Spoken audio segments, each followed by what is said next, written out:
Good afternoon, everyone. Hey, welcome into Flying with Mike.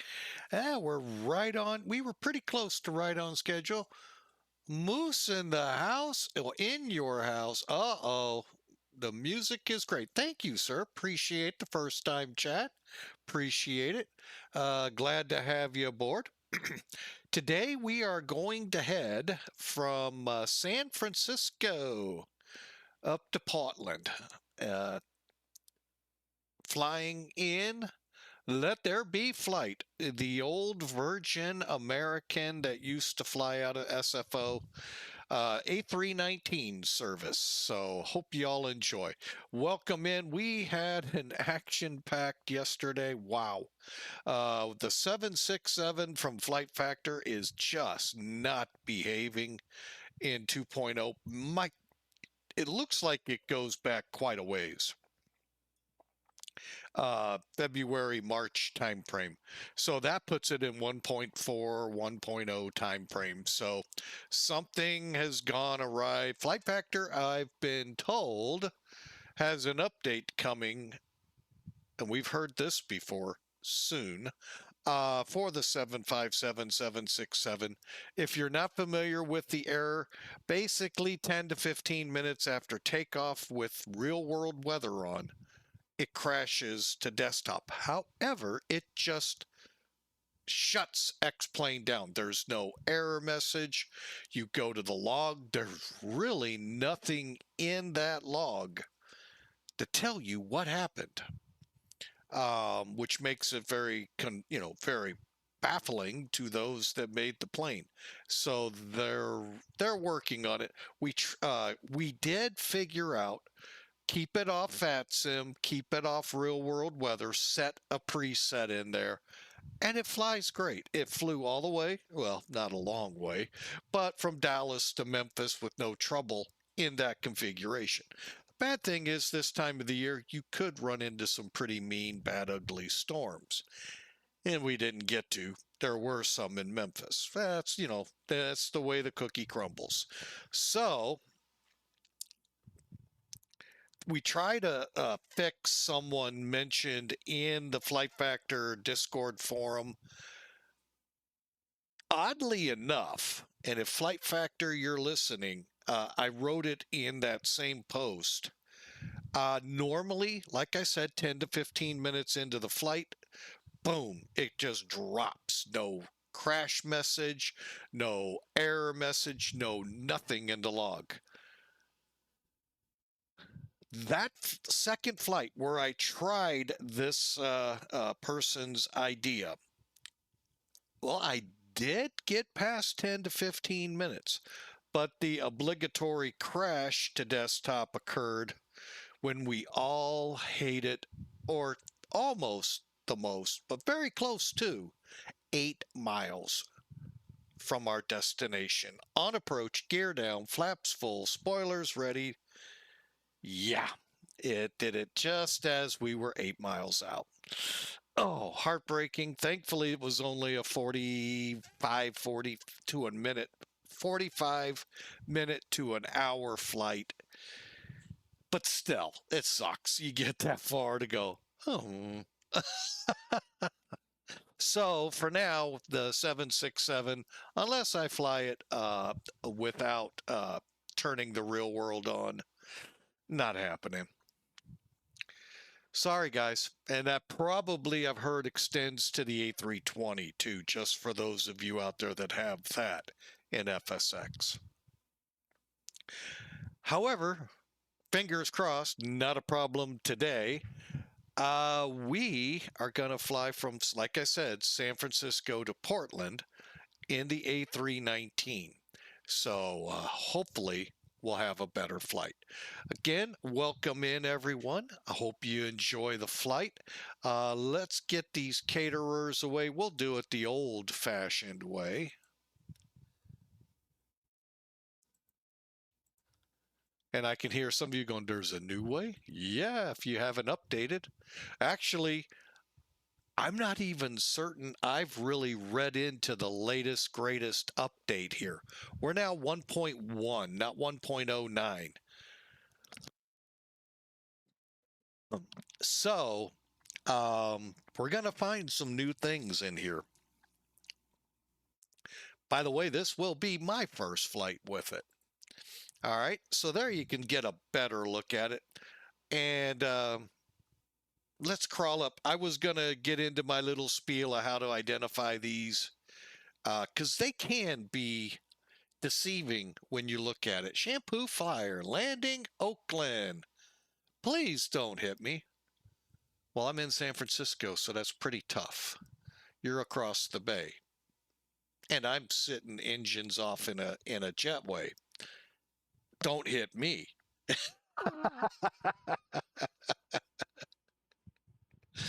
So, but anyway, he went through some identifying marks, which are very general, because there's a lot of airlines that have, uh, well, they've done some things to their A319s that they'd be like, what the heck is this coming in? And a way, you know, when you tell people a certain way, the airplane looks like this. No, don't ever go by that, folks. So, because I'm here to tell you, the airlines set them up the way, or get them the way the airline prior to them had them. So we're not going to get into that. You all can figure that out at an airport when you're looking at the real things. All right, let me flip this into our world, not the PN world. There we go. All right, well, it's an A319. Let's get Sim Toolkit up, take a look at the route, get going. All right, there it is. We are online, by the way. We are in San Francisco. Hoping to not get hit by Shampoo Flyer landing in Oakland and mistaking this airport. Oh, there's a lot of people out there, pilot-wise, that have mistaken airports. We'll leave it there. Okay, today's flight. 114 brave souls coming aboard to Portland, bringing us up to 26,220 pounds of payload. We're going to throw 14,400 pounds of fuel in the wings. And, well, there's our route. Trunkin 2 to Griftel to MACHU, Timber Tree arrival. 47 on the cost index. 38,000. How's that sound? Pretty decent. All right. Now, they've got us slated for 2-8 right. Unless there is a real world NOTAM out there that I have not seen, stand by. I am going to go see what we can learn. Close that. Go here. Departures. Yeah, that's what I thought. One right, one left. I had a feeling that's what it was. Why did they put us to, unless that's because it was, some brief and me, sometime we don't see eye to eye. But it doesn't matter. We're going to take off on one right, I believe, is the longer of the runways. Whichever one's the longest. That starts with 01. Let's put it that way. I can already hear you go, well, 2-8 is longer. So is 10. But anyway, 060 at 3, basically a calm wind here, 10-mile visibility. Few pesky maritime clouds laying over us at 900 feet. Now, that does not set a ceiling. So technically, big air quotes, we're VFR here. Technically, would I go up? Not from San Francisco, no. That would be suicide in my little Piper or Cessna. But maybe one of the outlying, maybe they're a little better weather, just would not be me flying out of here. Now, if I was commercial, I wouldn't care. So we're plenty good here. There's good English for you, folks. Don't use that, kiddos in class. Trust me, you won't get far. All right, up in Portland, we don't have a wind reported, 10-mile visibility. We do have a ceiling at 3,300 feet broken. Overcast 4,100. It's looks could be, well, I'm not going to say fog related, but um anyway, we'll have to deal with it. So as we come in, planning right now 28 left. Have no idea where we're going to park up there. So 28 left could be just fine. All right, and like I said, we're already one of these green bodies down here in the Bay Area, headed up here. Hey, we have a tower up there, do we? Oh, how about that? We do. And they're calling departing 28 left and right, landing 28 left and right. Okay, so that pretty well narrows that down. If they so stay online that long. All right. Sound like a plan for the day, folks? In US sick, thank you for the cheer. Not sure why I didn't hear that. That was kind of weird. But thank you, sir, for coming in with the 50 bits. Sure appreciate you. Anything that goes in the piggy bank, we sure appreciate. Get rid of Sim Toolkit and let's get to work on this flight, shall we? All right, fuel pumps are off, external power's on. Fire checks real quick.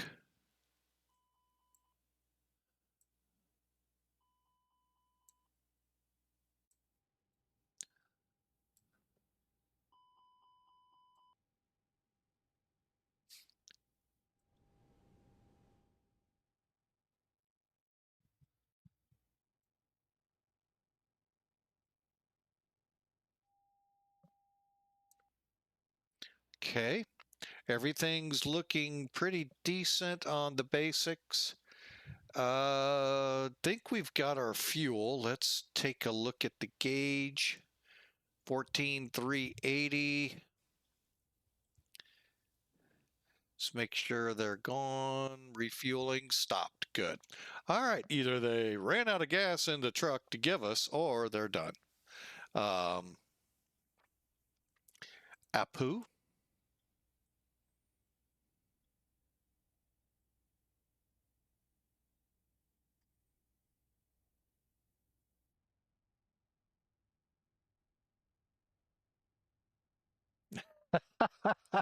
In US6 in here with the A319 is the one ToLiss aircraft I don't have.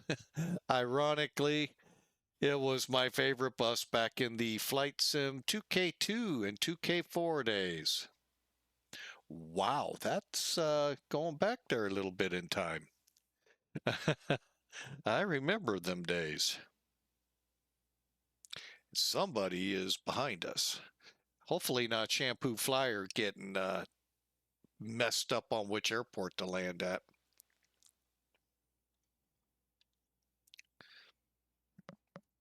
All right, let's start the APU. And while we're waiting, let's see what's all going on around us. There's way too much noise. Ah, an A330 taxiing by.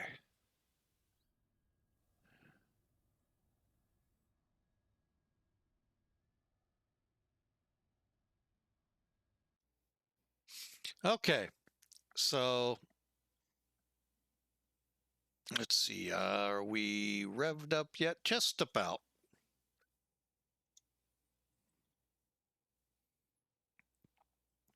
Got about 20% to go, and it goes quick. Here we go. It's available. All right, when it became available, while we wait here, I forgot we could do a light check real quick.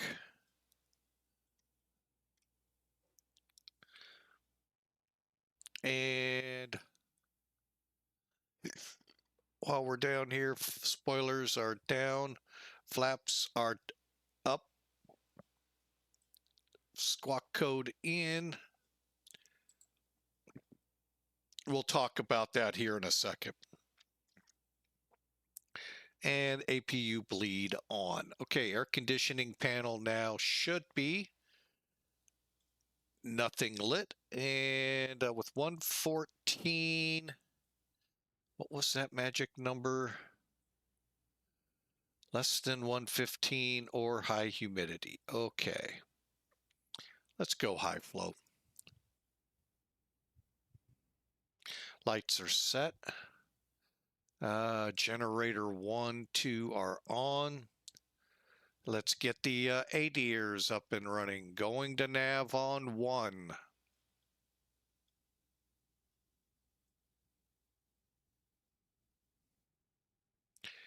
2.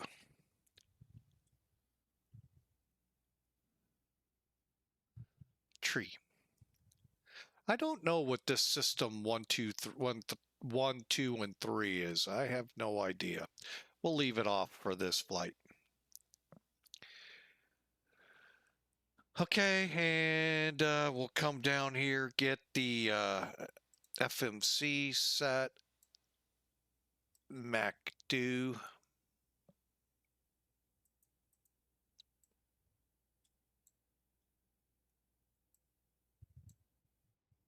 All right, so we have, no, this I thought was where we'd see also the version, but we don't. We have CFMs on, valid till 14 May on the nav data. And going to init, if you've tied to SimBrief, hit request, and it'll do the rest. Meanwhile, I'm going to get charts in here. And actually, I need another chart.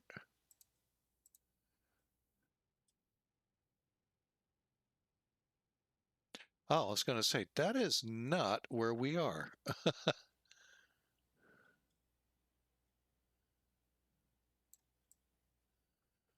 Okay.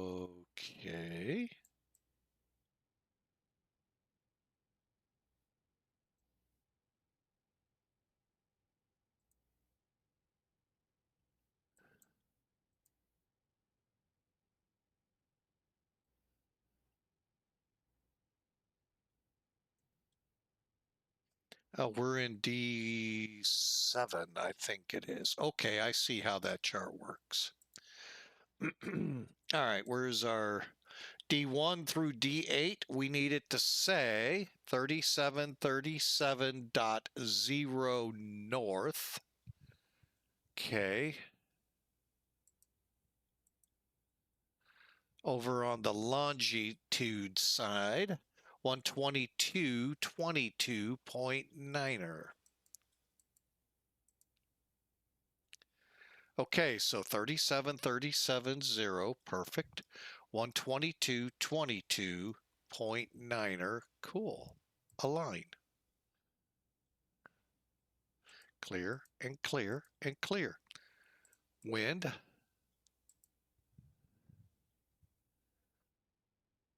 Return. Okay, so you can see all of our information is in here. Our flight number, our lat lon, everything. Now we're going to go to page 2, which is going to be our weight check here. So let's make sure everything matches up. So as you come down the weight summary on the EFB, 0 fuel weight ought to be close. That's close enough. 0 fuel weight CG is not. So if that's the case, I'm going to just go ahead, change them both. 119 point tree, diagonal 279er.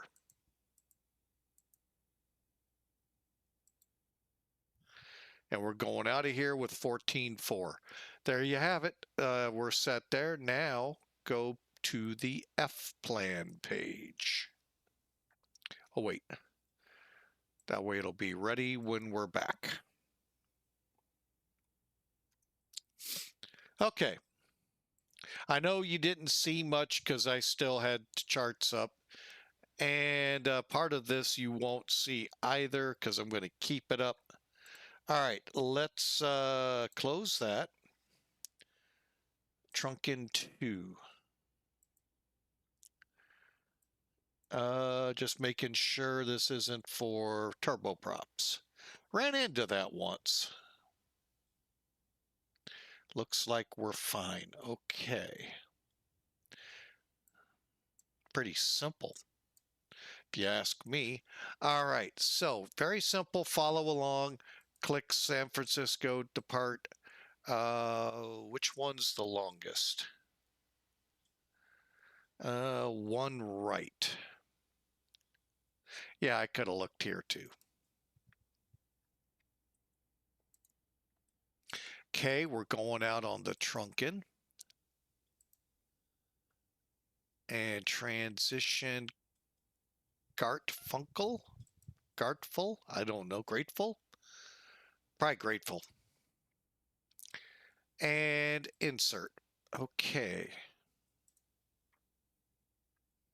Now, where in Boeing you would have a step key here. Here you just click the up arrow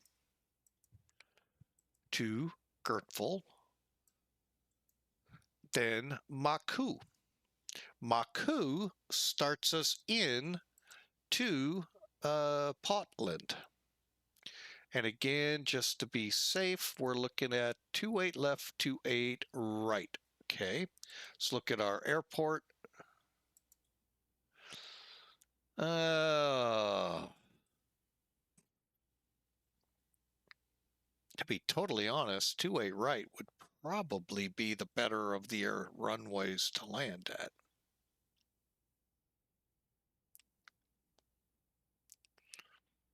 Reason being, we don't have to come back through a runway.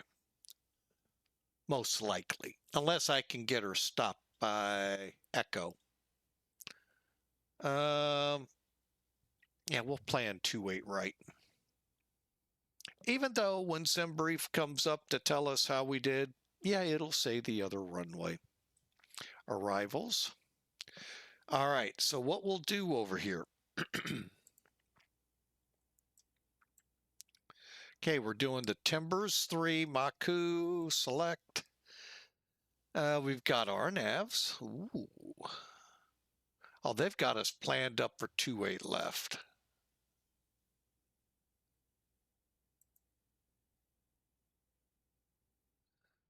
All right, hang on. We're going to change that.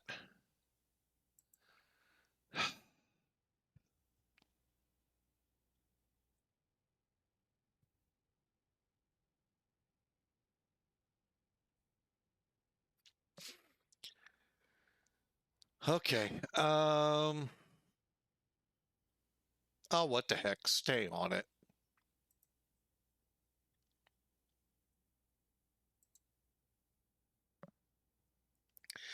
Okay, so we've got let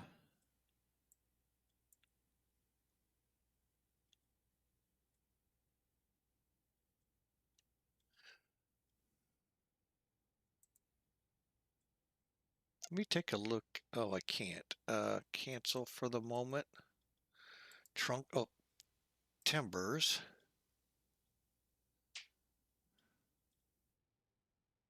Coming in at Rogue.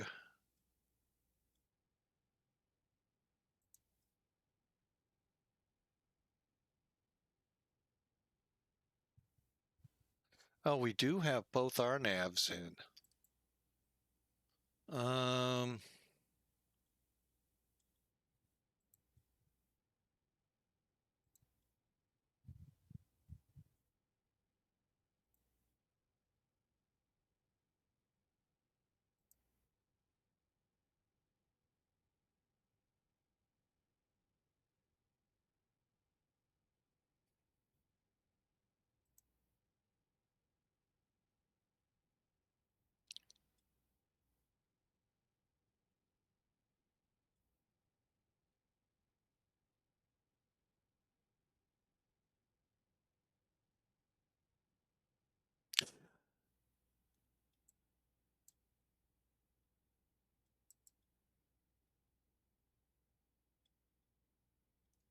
I'm thinking of doing something silly. Yeah, we're going to do it. We're going to do the RNAV.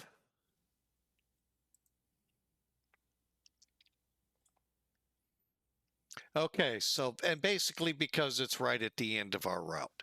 Sorry that took so long. I was just racking through my brain going, do I really want to do this? Yeah, I guess we will. All right, so RNIP or RNAV Zulu 28 left. 28 left on the Timbers Star.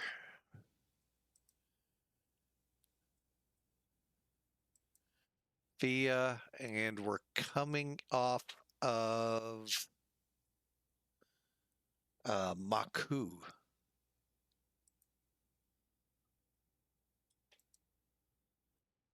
Insert. Okay, we just aligned on the GPS or the IRS. All right, so here we go. Back it out.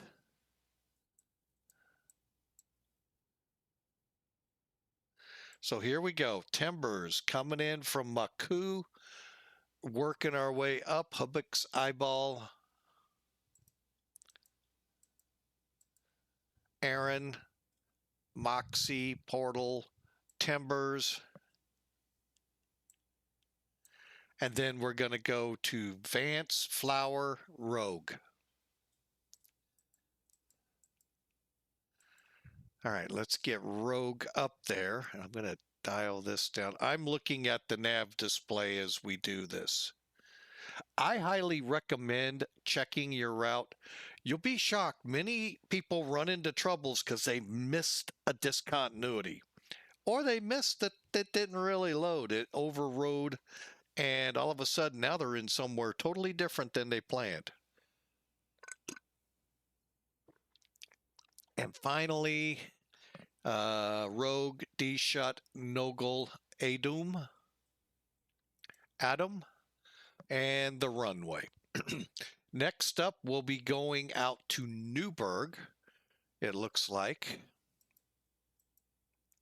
And that is UBG VOR for our hold. Our alternate today is Seattle, I think, unless it changed.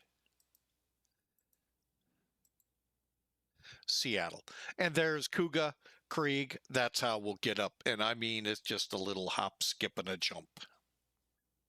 Perfect. And just so you all know, this is how I was checking it right here so that I could go through and see how it looked.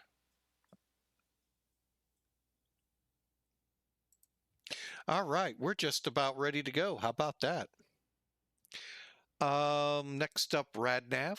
Okay, we're set. Perf is the fun page. We do not need to use SimBrief in this one.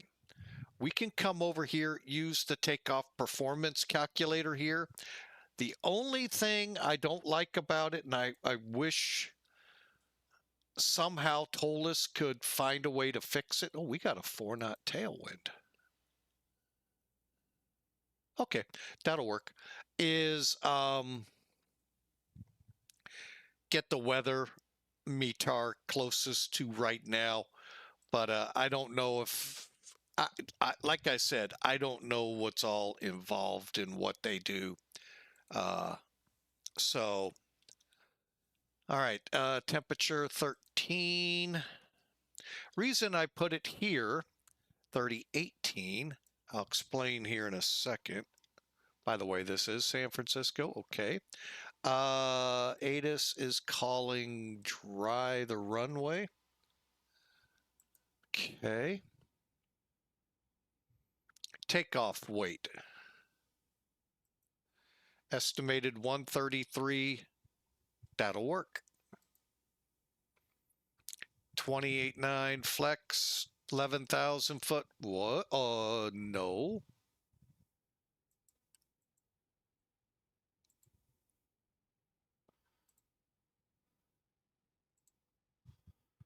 There we go. Somewhere, somehow, I'm going to go in and make sure. Let me do that right now. One right. Usually it triggers off that. Yeah. Yeah, it's right there too. Okay. Okay. I'm glad we caught them. Like 11,000-foot runway. They bought more real estate in the bay? Okay, so that gives us, and we'll have the air conditioner on for them. All right, so all I do is hit compute. Now, if we go flex with flaps 1, this is what we're looking at. A V1 of 110 will leave us 4,400 feet of runway. If we take it all the way, theoretically, 138 will rotate. Wheels will leave just before going in the bay, which technically is a good takeoff. And I've actually seen one. Scared the living bejeebies out of me with a C5 fully loaded for Europe. Oh, that one scared the out of me when I was working. And wow, when I was working in the firehouse. So hopefully the pilots knew that was going to happen. I don't know about some of them Air Force pilots. No, I was in the Air Force, so I can say that. Anyway, so let's try flaps 2. And that's what I like about this. Now we'll go to configuration, go to flaps 2 and compute. Now we're getting a little bit more room. That if we take it up to 130, that's what we'll have. We'll do this. Flaps 2, flex, and go from there. All right, so now transfer over to the MACHU. Click uplink. Fill in the data. We need the altimeter 30.18. Wind. Diagonal 4. Now, one thing I will do on this before pushing takeoff data request, I'll put in 2 for my flaps. Don't click flex takeoff just yet. I think it clicked.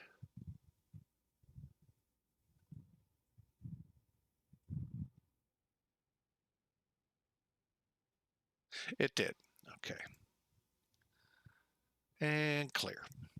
Now, this is if you go toga. So that's if you go max power for takeoff. We didn't configure for that, but that's the numbers for it, okay? Here's when you want to click flex. Now it's going to give you 68. It's going to give you 128, 128, 131. So that number just came a few feet back. Insert.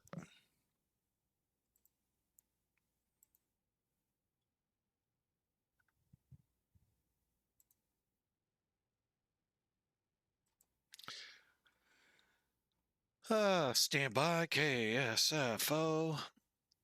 And we're looking at 11:30.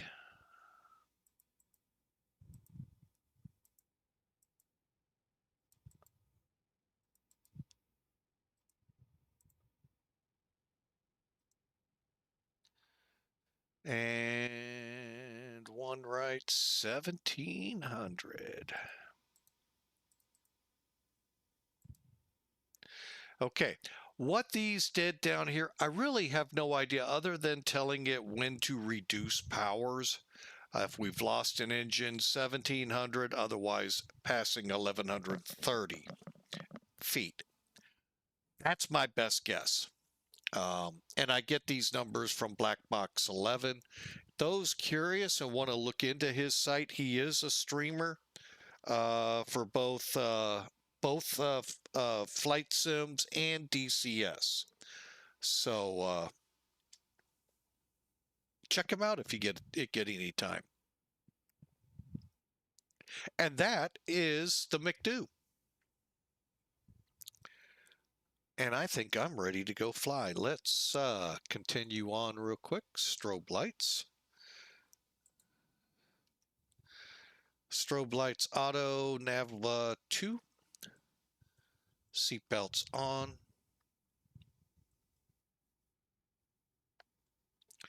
No smoking's on. Emergency lights are already armed. Landing is auto. Pack flow set to high. And radios will double check. FMC is set. We are ready for pushback. And by the way, yesterday you heard that Better Pushback had updated. Lo and behold, I'd already updated it and this bird. I didn't even know I had updated it. I'm a little leery of updating Fearless, and nothing about the Fearless products. They made mention to the new way X-Plane addresses the brake systems. I need to feel confident before I go into that plane. So I'll probably do a flight or two just to make sure nothing major has changed. 3018.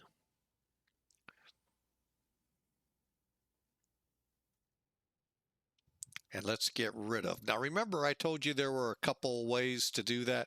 You could pull the ISCS to manipulate the outdoor GSE or come in here.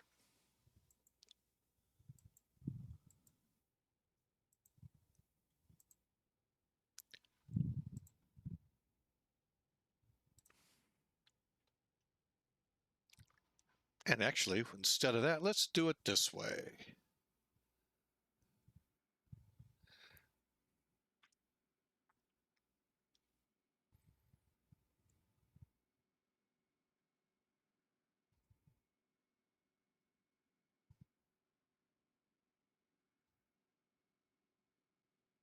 Okay, next up on the list, let's go ahead and close that main door. You notice we can arm the doors and cross-check. It already did it, but as you can see, the slides are showing all armed. We're ready to go. Buckle up. Let's finish up real quick here. LS constraints. VOR, we're set here. Set. Do we have ATC? No, we don't. What did I say we're going to? 38? 38.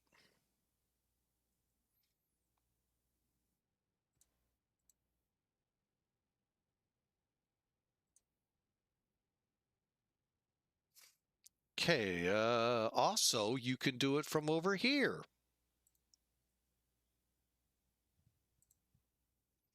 Again, always check that you have disconnected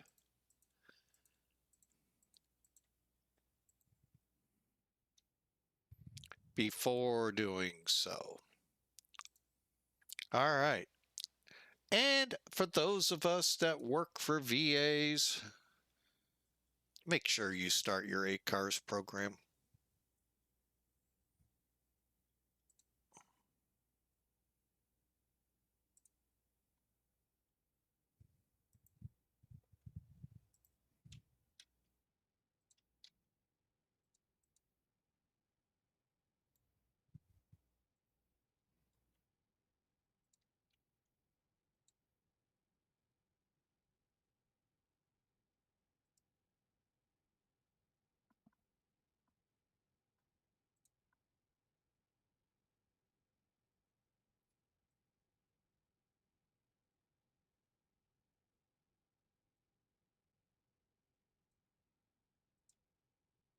All right, folks, bear with me 1 second. Be right back.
Okay, I apologize. Let's get this thing out of here.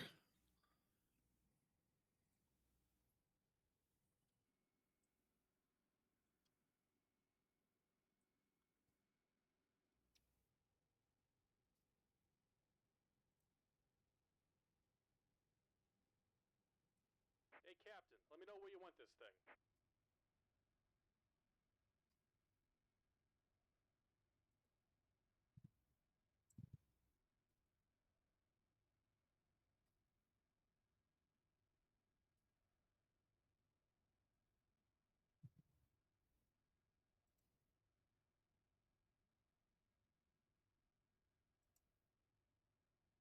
Great news, Captain. Your tow's coming.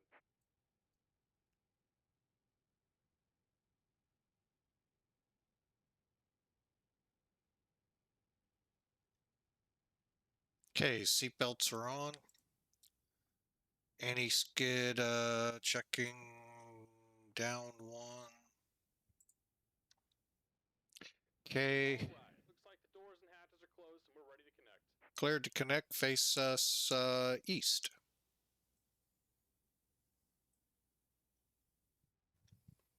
Okay.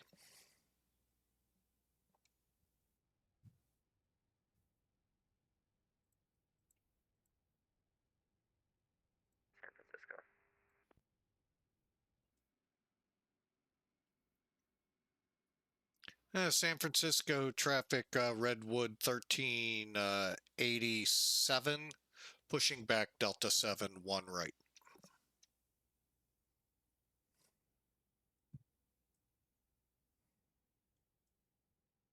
Are we Redwood or Red Rock? Tow's connected. Bypass pins inserted. Go and kill the parking brake when you're ready to go.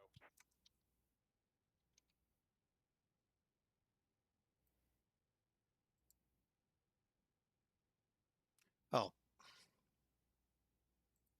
Durr.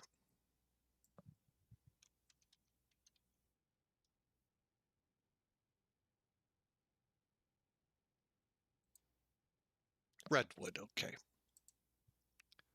For some reason, Red Rock started coming into my mind, and I'm like, ruh-roh. Okay, brakes are off. However, the chocks are not.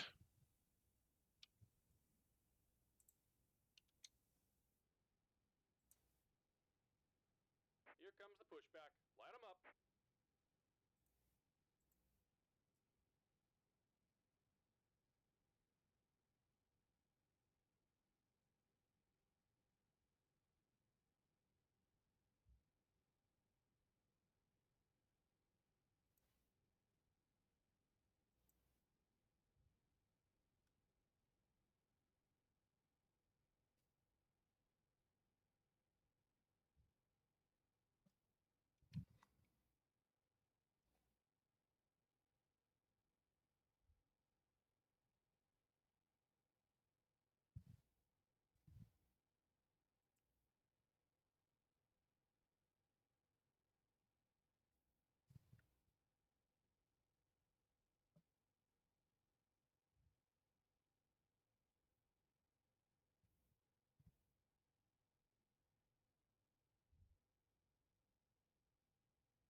Just about done here. Go ahead and set your parking brake. And we're disconnecting the tow. Give me just a moment.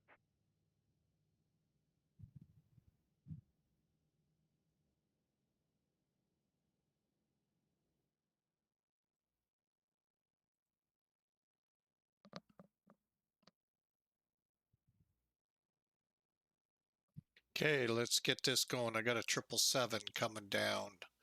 All right, cleared.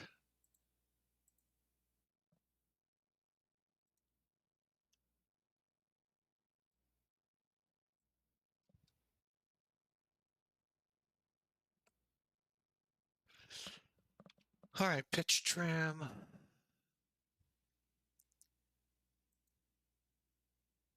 we're disconnected. Signal and pin on the right. Take it easy and have a safe flight. Up 6.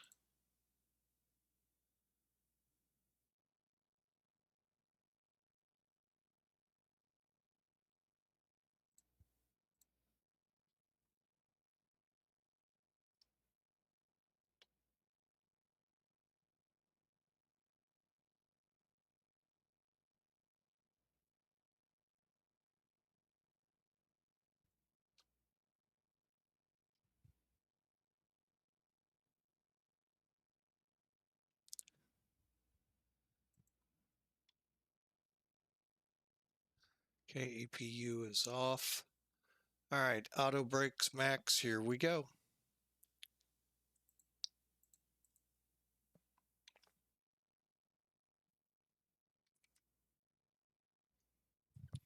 Okay, spoilers.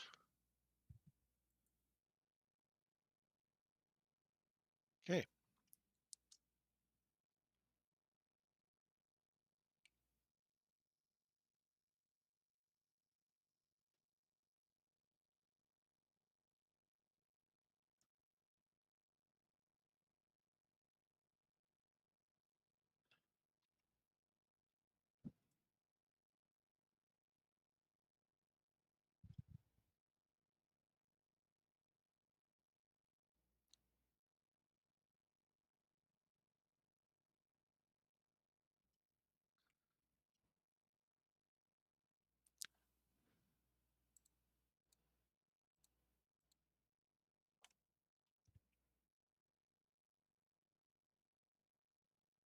San Francisco traffic United 11 to 76 heavy is crossing runway 1 right, San Francisco.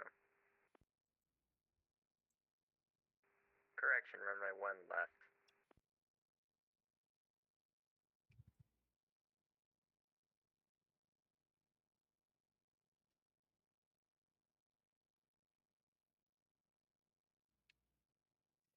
All right, we're just running the checks as we go. San Francisco traffic United 11 to 76 is crossing runway 1 right, San Francisco.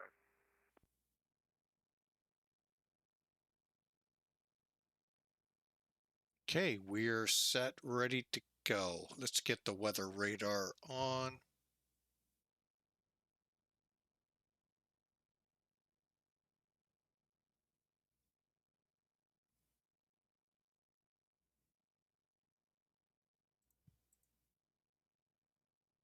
Timer on. And we are ready to go. Purser, okay, transponder.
There we go. Brakes are set. Let's finish this up properly. Okay. Weather radars are on. Okay.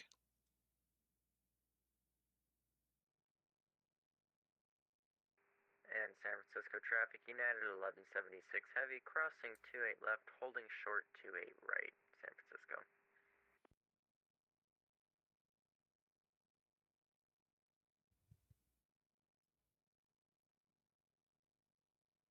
And San Francisco traffic, Redwood 1387, departing 1 right.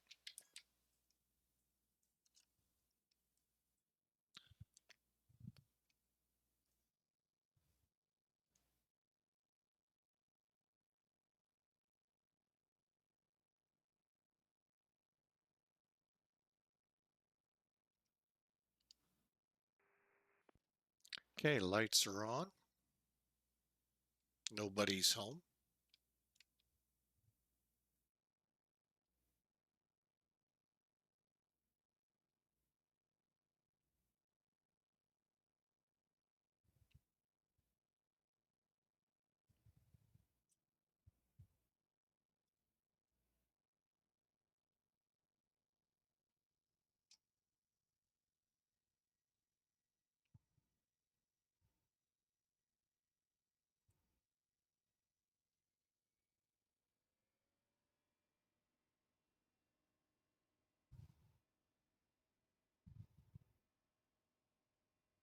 Airspeed's alive, 80 knots. Cross check.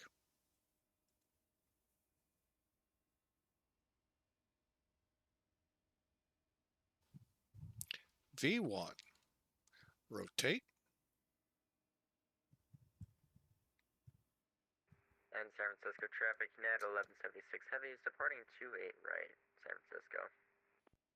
San Francisco traffic, Redwood 1387, airborne, out of the area.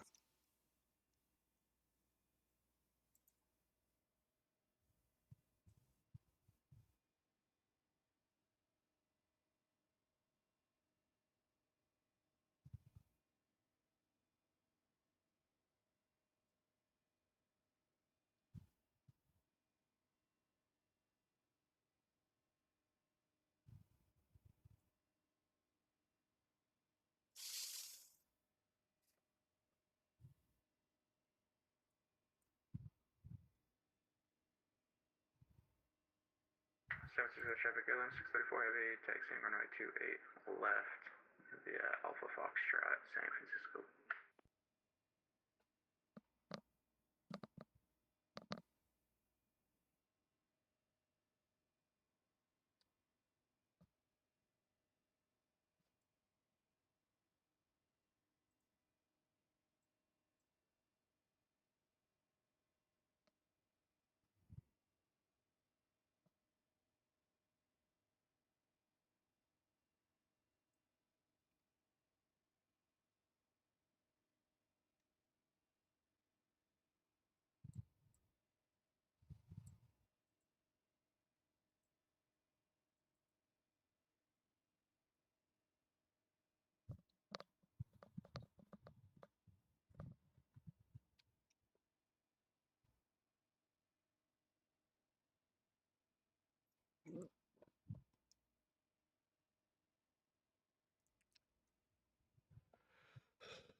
All right, we're airborne on our way. Hope you enjoy the run.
All right, there's 10,000.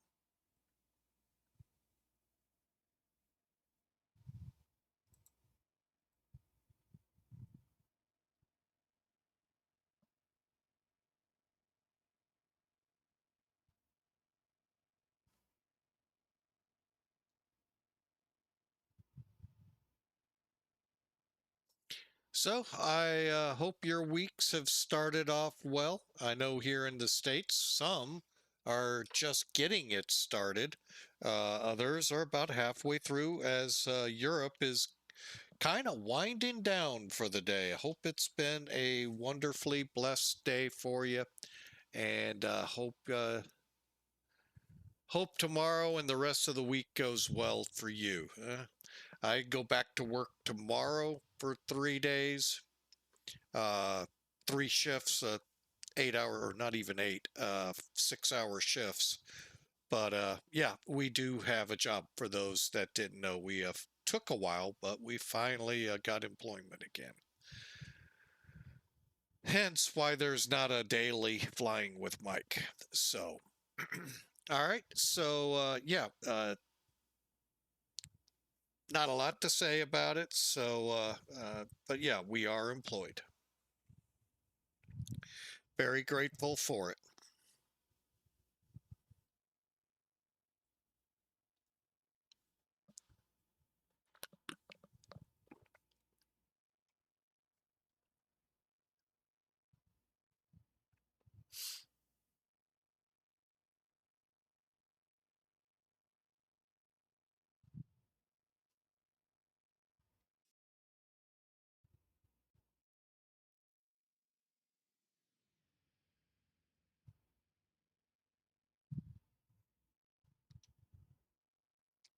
As we climb out of the Bay Area, 6 minutes from release of brakes, we're on our way.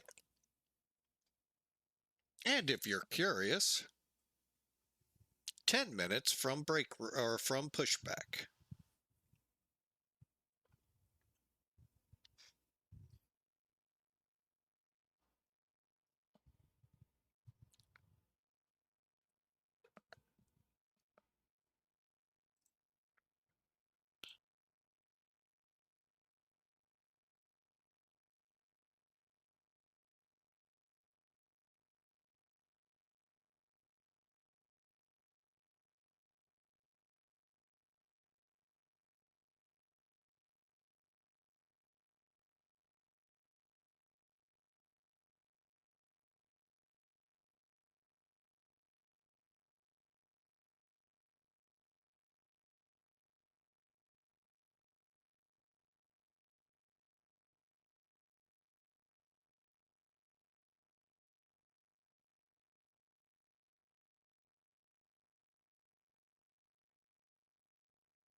Now, the weather out here today actually looks pretty decent. Hang on, let me zero in. I am not showing anything significant on any of my tracking programs. I believe to include the VATSIM system. So really, just a beautiful day to fly out here on the West Coast. Although I'm not looking down in the LA area,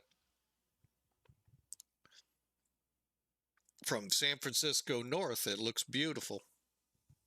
So again, hope y'all are having a wonderful. Sorry about that. If I burped in your ears, was not my intention. Um, but we're headed on north.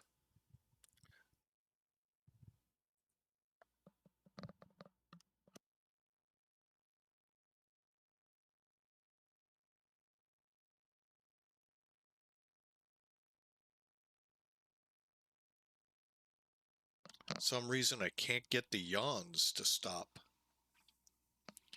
All right, let's try this again.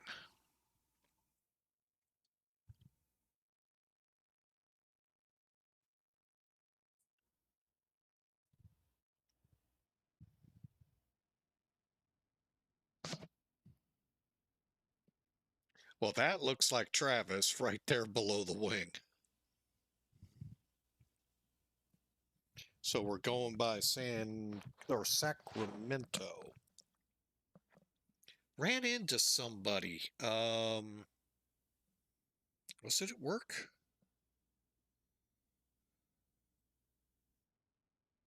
Who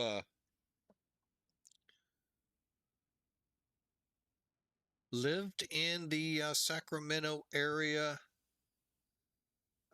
when they closed Mather and McClellan.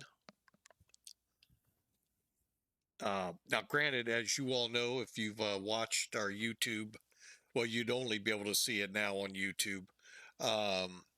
Life as a military brat, you would have found out I lived at Mather however long. I don't know. I was so young.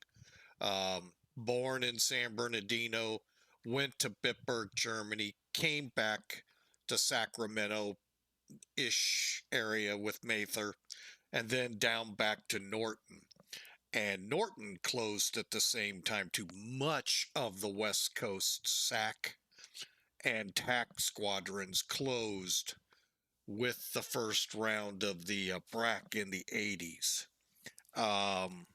Many of them. And that's a shame because there were a lot, and a lot of little towns or even some little cities crumbled under that loss of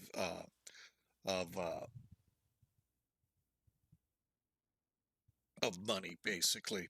This is a lot of money those bases could generate to them with their service people visiting their establishments or living off base or whatever. So, but yeah, California took one of the big hits. A few other states did too. Um, but yeah, that was interesting. Memory lane. Although my idea of what was going on, that well, obviously, I had no idea. I was really young there, less than 5 years old. So no hard. I don't think I have a memory of Sacramento.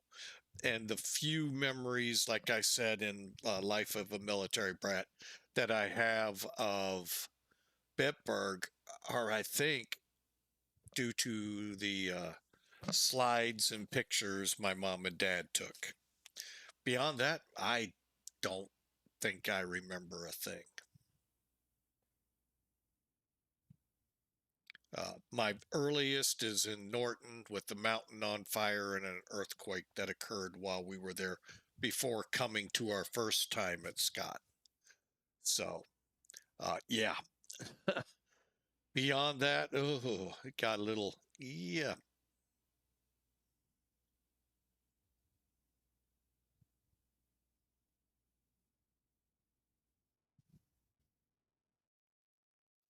All right, we're through 27 for 38,000. And clock shows just about an hour or so to our destination. Hope you all enjoy. I'm going to kind of sit here, be a little quiet. Hopefully my stomach will begin to settle down so we can work tomorrow, Wednesday, and Thursday without too much problems with my stomach and all. It's been a secular thing, so welcome to my life. I'm sure it did not help being a trucker and pushing the body to the maximum limits all the time. But you know, you do what you got to do when you drive a truck. And like many of you do in the jobs you have, you just do what you have to do, pay the price down the road. I'm at that road where I'm paying it now, paying the toll for what I did. Mission failed. Did I just start this? I don't know. Are the engines running? Welcome in, mission failed.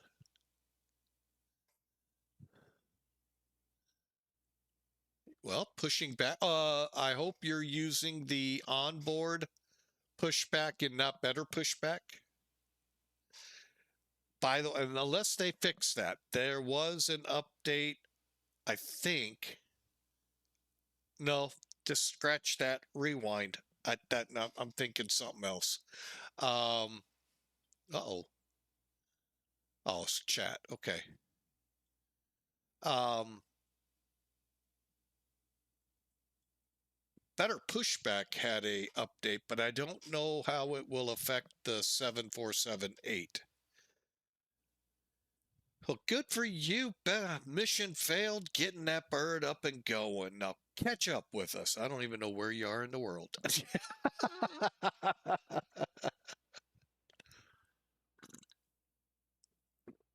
Oh.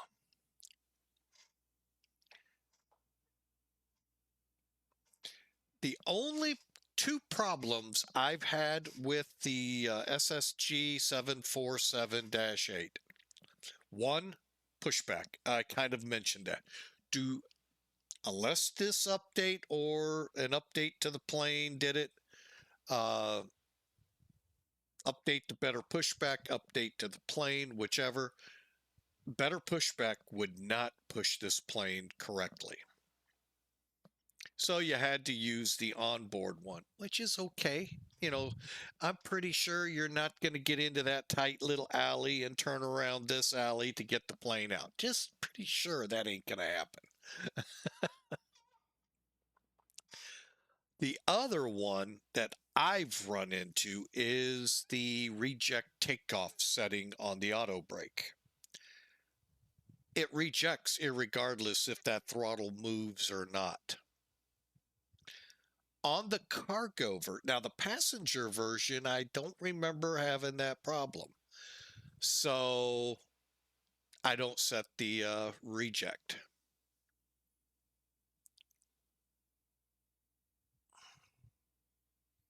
Other than that, it's a great aircraft. I haven't flown it as much as I want because I actually enjoy the 747-200 more. The Airbuses that you see me fly, the MD-11. I miss the 767. That was one I really love flying. And of course, Zebo.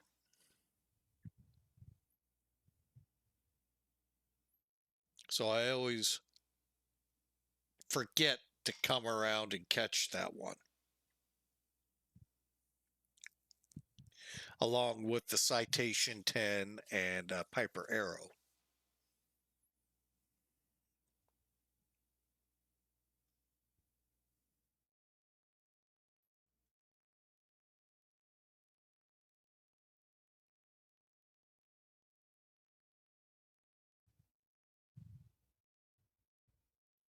You know, something we haven't done in a few weeks or months. Let's do a fun fact here. Hey, engine starting. Great job, mission failed. Here we go with a fun fact. There's only one letter that doesn't disappear in any U.S. capital, and it's not going to give us the answer.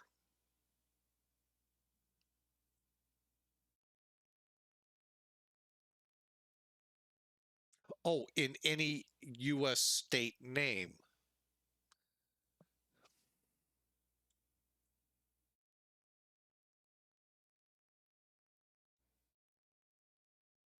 Got to be Z. Looks like we might be having something with...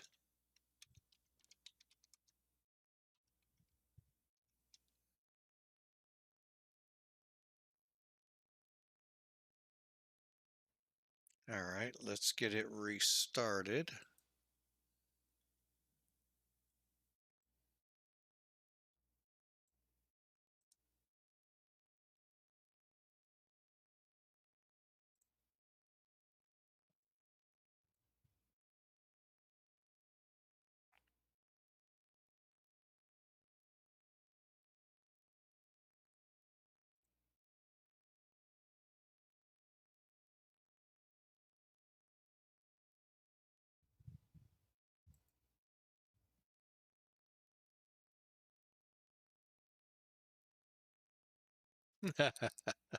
You struggle with the autopilot. Alrighty. Hey, Matt 1997 Air, welcome aboard. It's going great. We're hang on a second. Let's connect. And let me check something here. There we go. Yeah, it's going great. Actually, believe it or not, I actually finally found a job after 11 months and so many days. Not going to go into much details about it, but hey, at least it's a job. That's how I'm looking at it. Grateful to have one again, albeit part-time, which is good because being out of work for 11 months really makes it hard to go to work sometimes, if you know what I mean. But welcome in.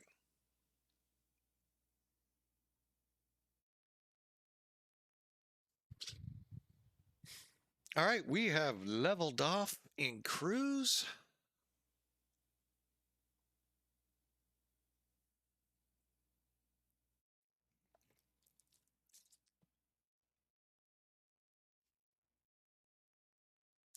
"20 minutes into the flight. And mission failed. If you have troubles with the autopilot, let me know.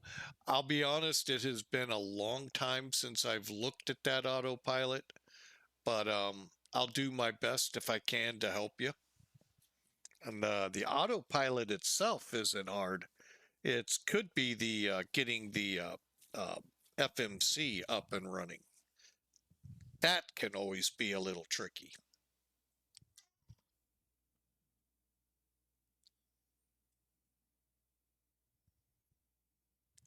All right, let's see. We have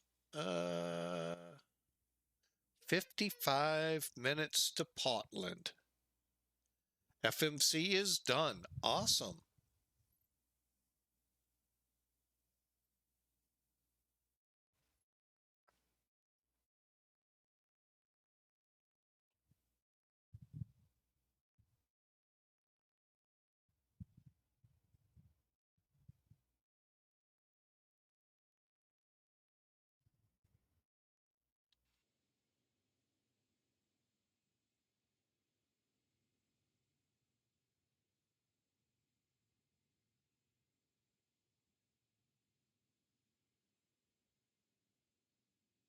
Something most folks may have never seen. I know I never actually saw this.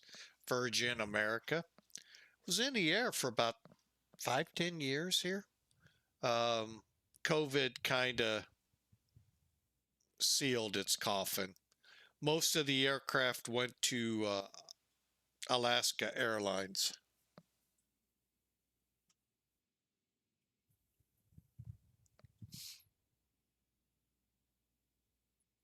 That or Alaska bottom out. I don't remember the whole schmeal, and I'm not pulling it up on the authoritative news site and historical reference site, Wiki.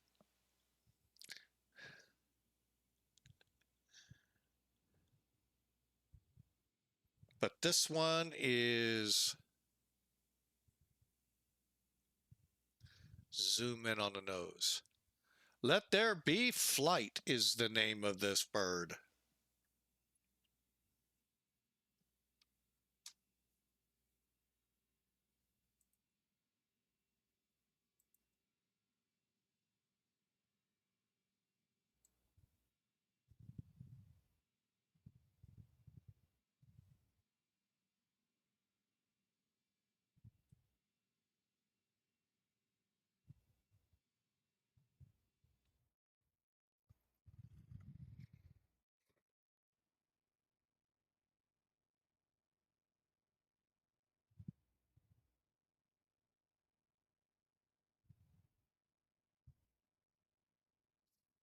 The cool thing is, once Flight Factor, I think, gets this, whatever is going on right now, 10 to 15 to 20 minutes into a flight, just X-plane shuts down. Once they can figure that out, get either a fix out there, tell us what to do, and or their so-called 757, 767 update.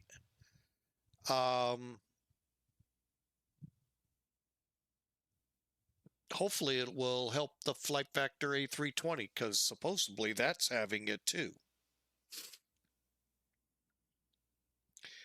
And you can fly. They had A319s, A320s, and of all things, A321 Neos. Not A321, A321 Neos. So neat little airline. Shame they didn't stick around very long.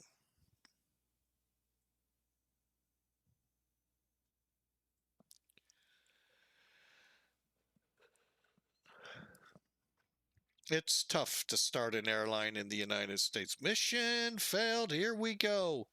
All right, everyone, it's time for us to get under our desks and cover our hands over our head.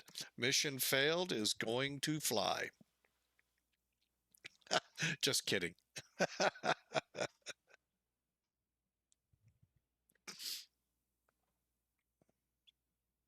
You remember those cartoons, folks, from the 50s and 60s, the air raid drills, duck and cover. It's good time. Mission failed, taking off.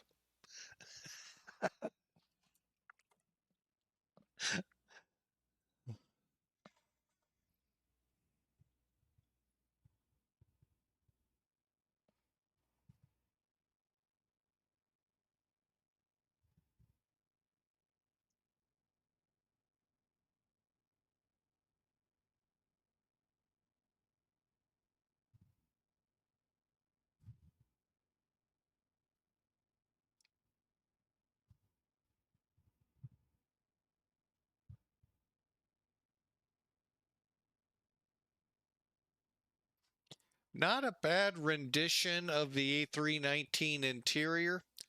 I've only flown on one, and I think it was a 319.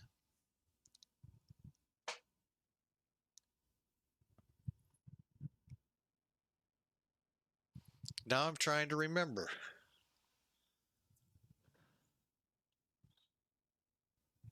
Anyway, it's good baby bus, as I like to call them, rendition. Really good interior.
Good news, you're flying. Bad news, autopilot doesn't work.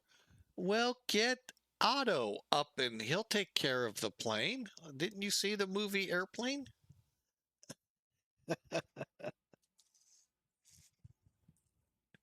Oh, man. That's kind of like my luck yesterday. You know, we had troubles with the 767. We've been talking about it all stream. Um, got the first flight finally to you don't think version that has Otto sitting over there. Anyway, we had a crash. It's the flight factor crash to desktop 10 to 15 minutes in. Got us, went back, restarted, flew the flight without weather and VATSIM, got into Memphis, no trouble. Read about a update, or not an update, a possible fix, and two flight factors credit with this. I got further, like 8 miles from final approach or 8 miles from touchdown, when the sim crashed like it always does with flight factor. Yeah, the infamous time. So I feel you. When you've got 2.0, I have not heard anything on SG or SSG's 747 how it's been behaving. So may have to give it a try.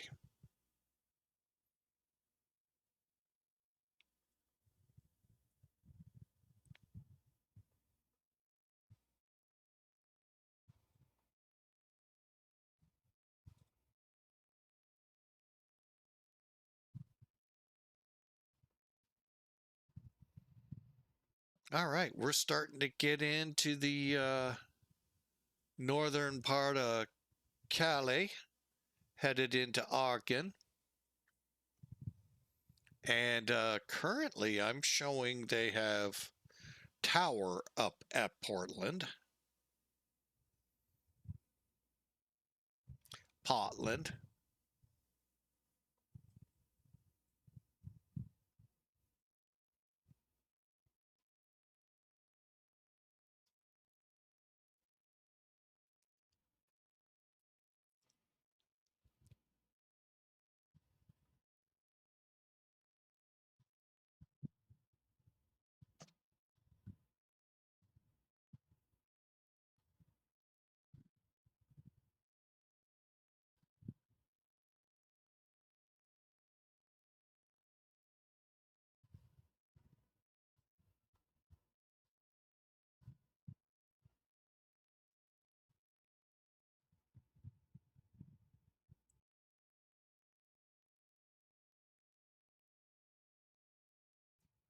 I'll be right back.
All right, I'm back. Thought I heard the little one downstairs.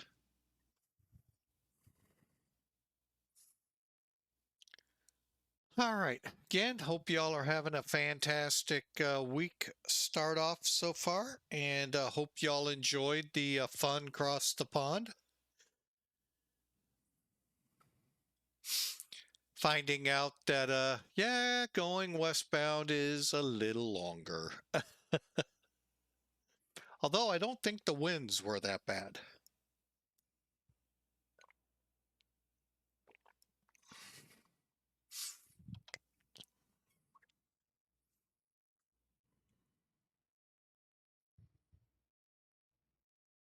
All right, we're coming up to MACHU, or yeah, MACHU, I guess is how you say that. We are looking at about 140 miles to top a descent. So let me head over here, go to landing, and 43 minutes ago.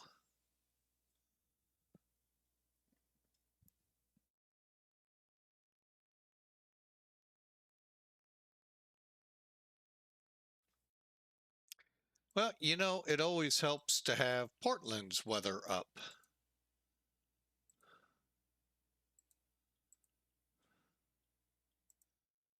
(1753), so calm winds, temperature 1346 minutes old. Okay, so basically we're just going to copy over here. So 30.35 QNH, temperature 13, and 0, 0, 0, diagonals 0. Okay. All right, now decision is 376.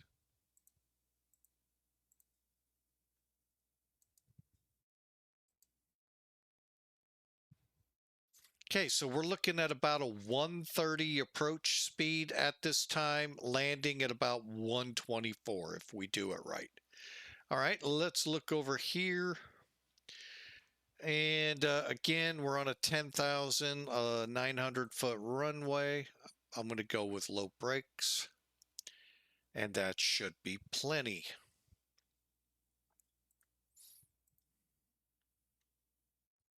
All right, top of descent now, top of descent. 127 out. All right, we do have maybe some check items to do. We're going to also get 123,775 loaded in here in case they stick around.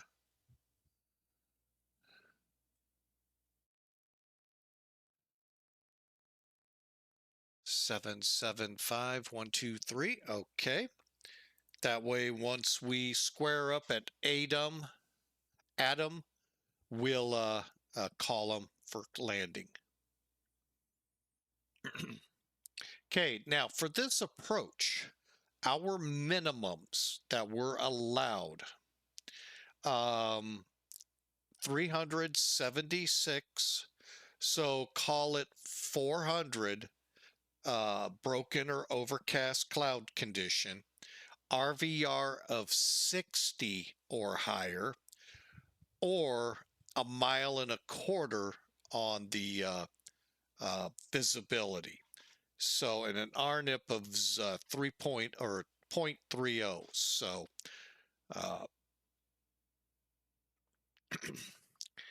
by what I'm reading, again, probably when we took off, broken at 3,900, 41 over. This is the same and 10-mile visibility. So we break out of those clouds.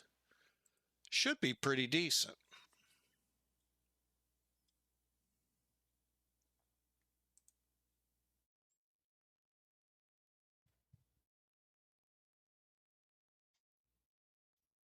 And finally, looking at our arrival, MACHU above 24, portal.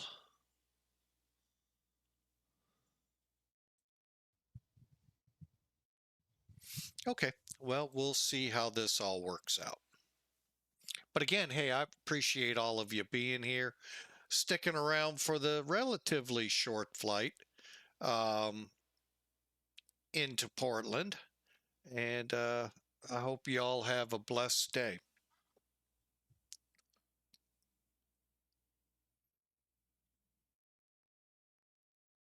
Alternate, if needed, is Seattle.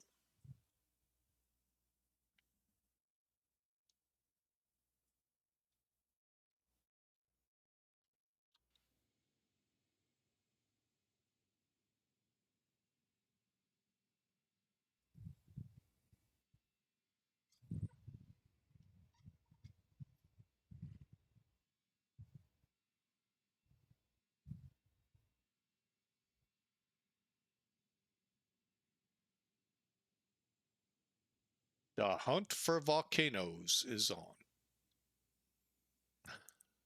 You saw the one behind us, right? No idea what that one is.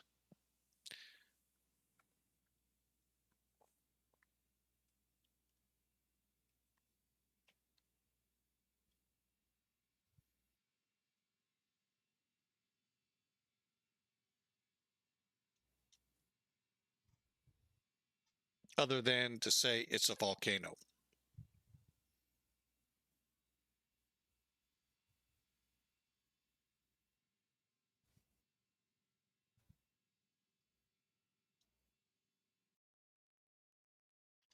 You keep your eye peeled, you might see a few others.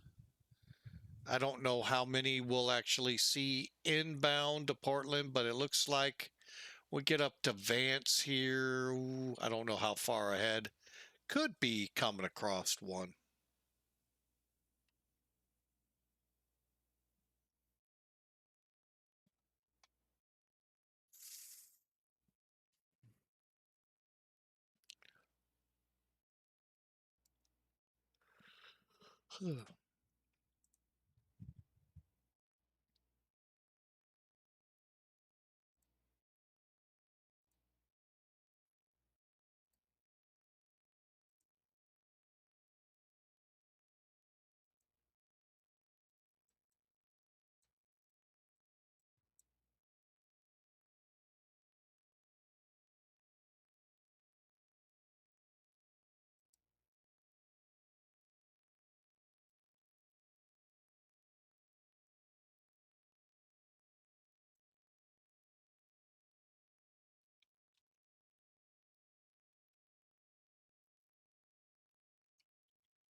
Oh, that was Mount Shasta behind us.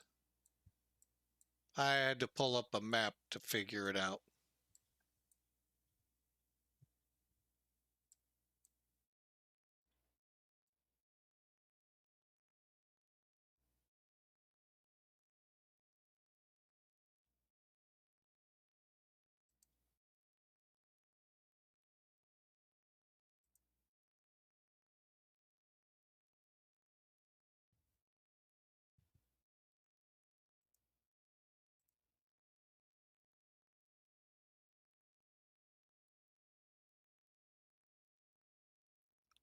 So far there, Matt, this flight's going a lot better than yesterday's.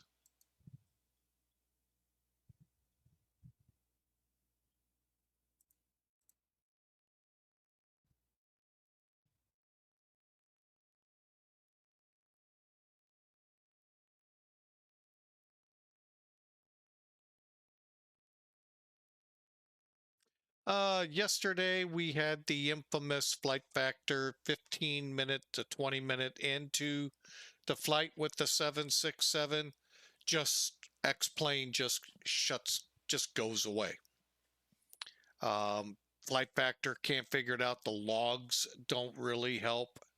I tried something else on a second flight.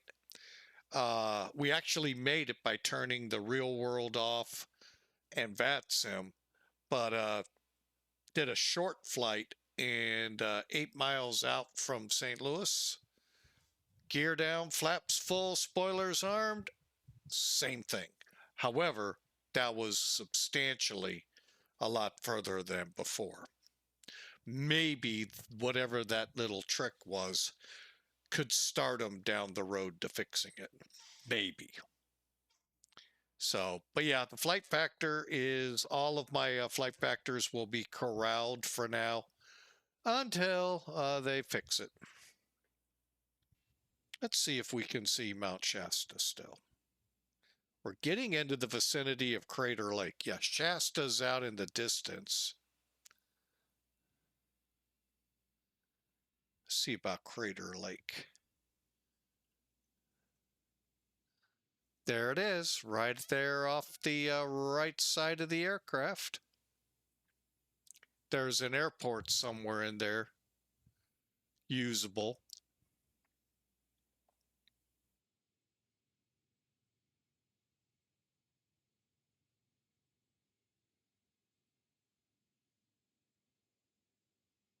You know, I heard about this place once, the last year or so. I thought they were talking about the crater in Meteor City, Arizona, where they also have a huge crater there. No, duh, it's right up here, Crater Lake. So, yeah, interesting to see these things.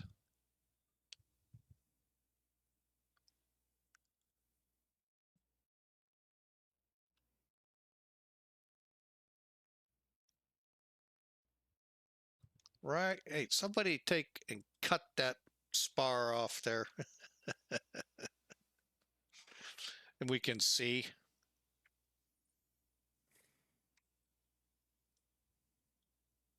There it is. Now, I'm not certain where Mount St. Helens would be here. I don't even know what it looks like today. I remember when it blew its top back in the 80s. Whew.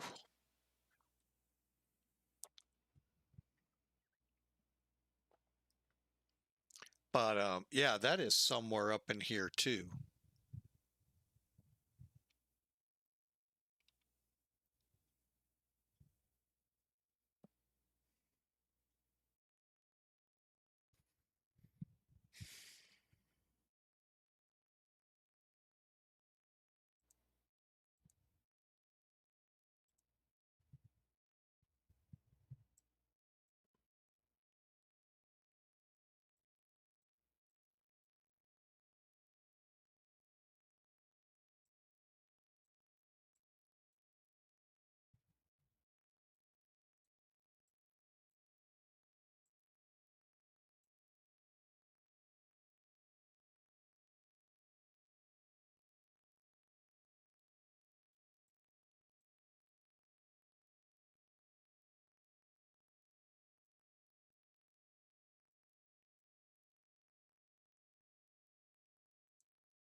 There are just way too many mountain features out here.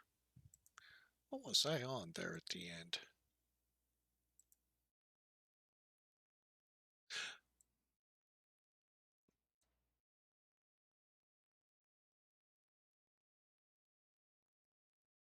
Yeah, I don't know where to begin to look for Mount St. Helens. So we'll just trek on to Portland. How's that sound? Instead of doing sightseeing, let's do some flying.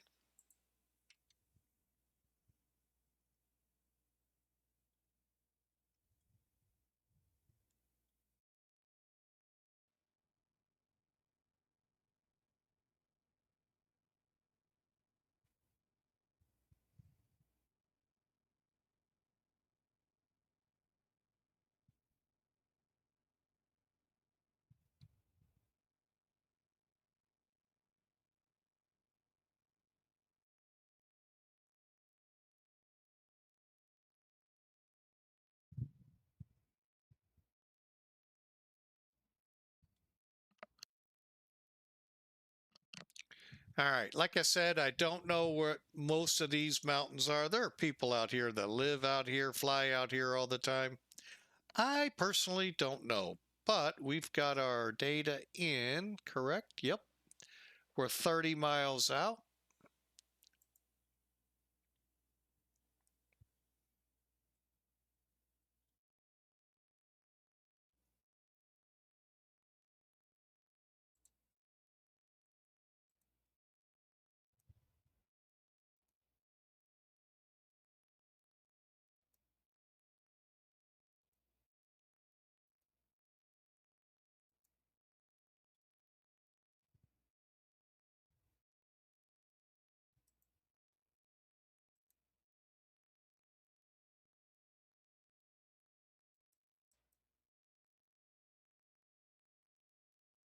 Okay, same weather, 53, so hour old now. I'm going to try something here.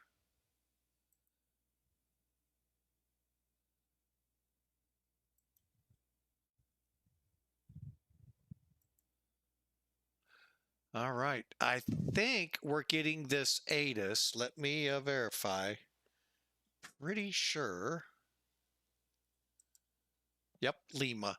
It is because VATSIM's up.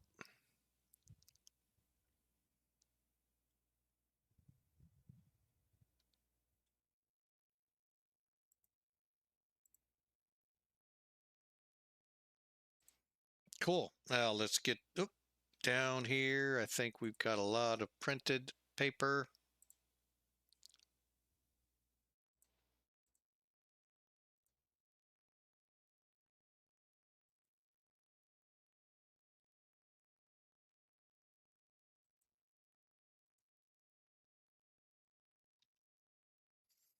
All right, we're ready for descent.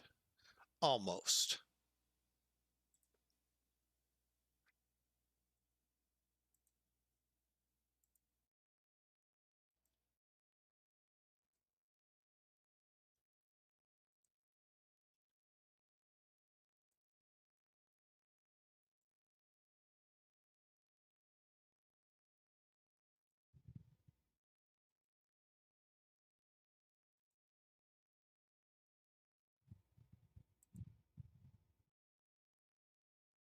All right, so now we have our descent winds loaded, our arrival loaded, our approach loaded. Elevation auto is right there. It's time to think about bringing this thing into Portland. Surprised Auto ATC hasn't yelled at us yet.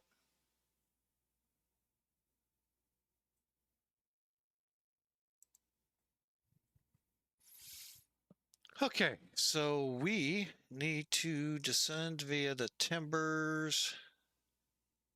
24,000.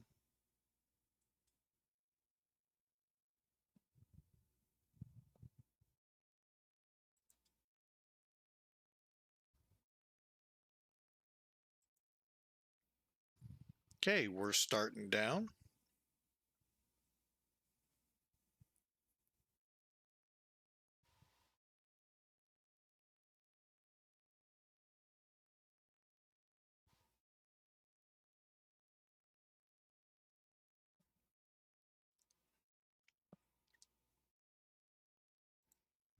All right, and for those kind of curious, what am I looking at chart-wise? Here's the VATSIM ATIS. Notice 1 hour, 5 minutes old. Anyway, we're coming in MACHU to Moxie, Timber to Flower to Rogue. From Rogue, we'll fly the RNAV in. Notice the altitude's 24,000, 12,000, on down to 4,000.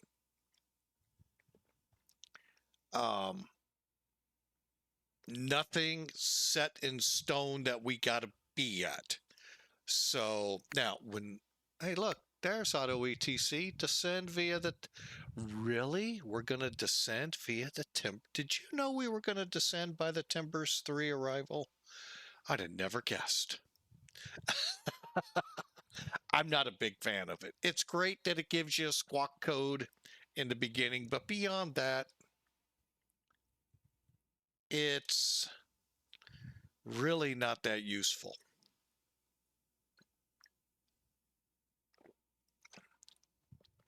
To me, at least. Maybe to other people, I get it. All right, over to the RNAV. So we're going to start at 4,000, no faster than 210. I will probably be at about 180 so that we can take this turn nice and easy, line up for the runway so that we can be at 2,000 feet at Adam, head on in.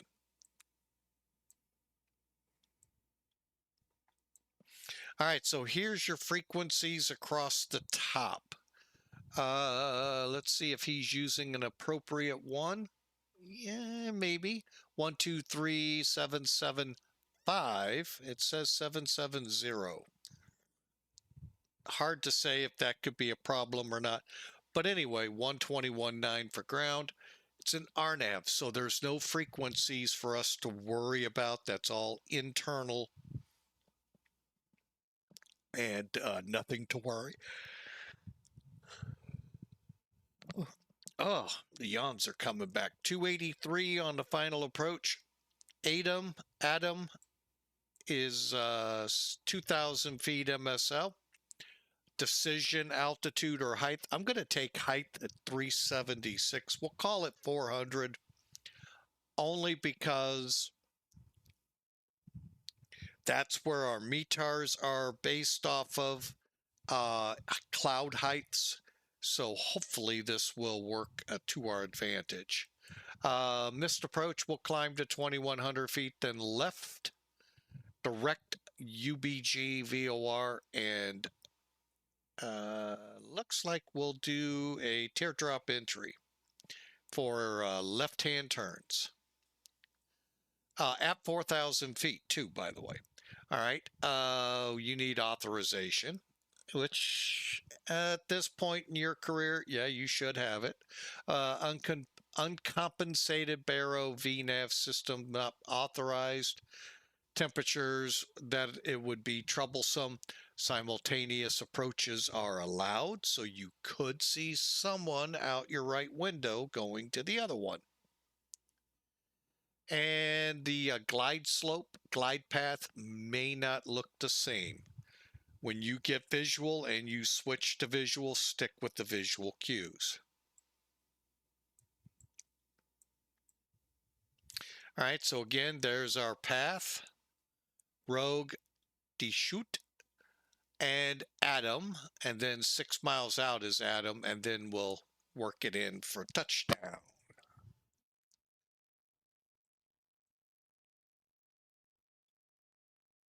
Minimums for today, 376 feet above the ground, cloud layers well above that, 1.25 miles, 10 miles. I think that's a little more than 1.25 miles. And we don't have an RVR reported, so we don't have to worry about that. So there you have it. Pappies will should be on our left-hand side.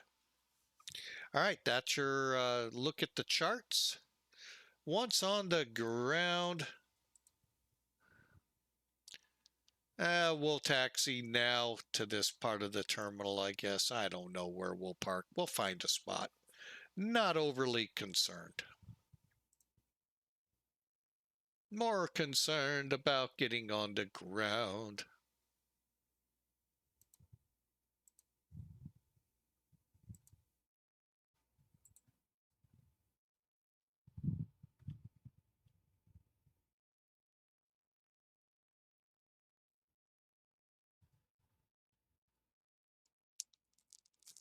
All right, there's the clouds we're dealing with. It's Bogan Bruce following us. Thank you, sir, for the follow. Not really sure. Why did that not go off?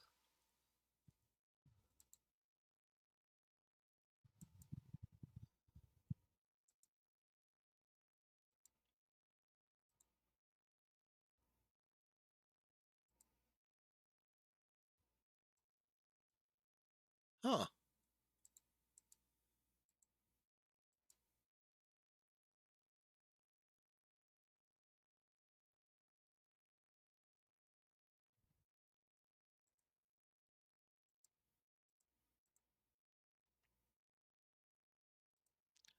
Try that again down the road.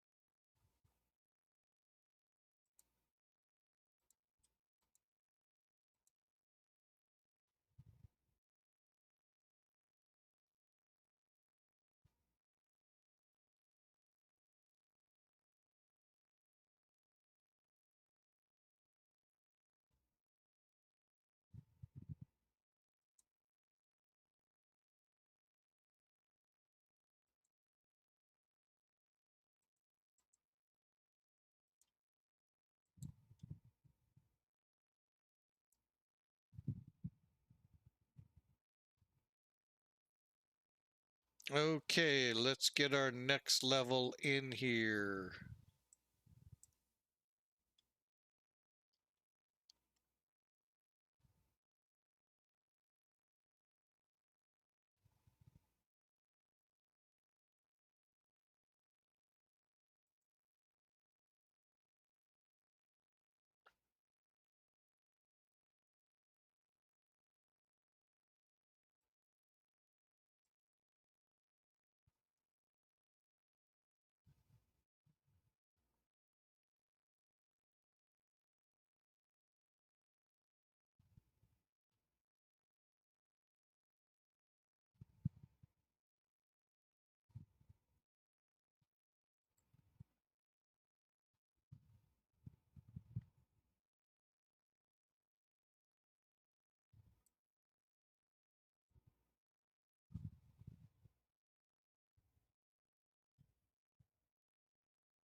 Okay, all right.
All right, we're getting close to our arrival point.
All right, we're set up now to flower 7,000.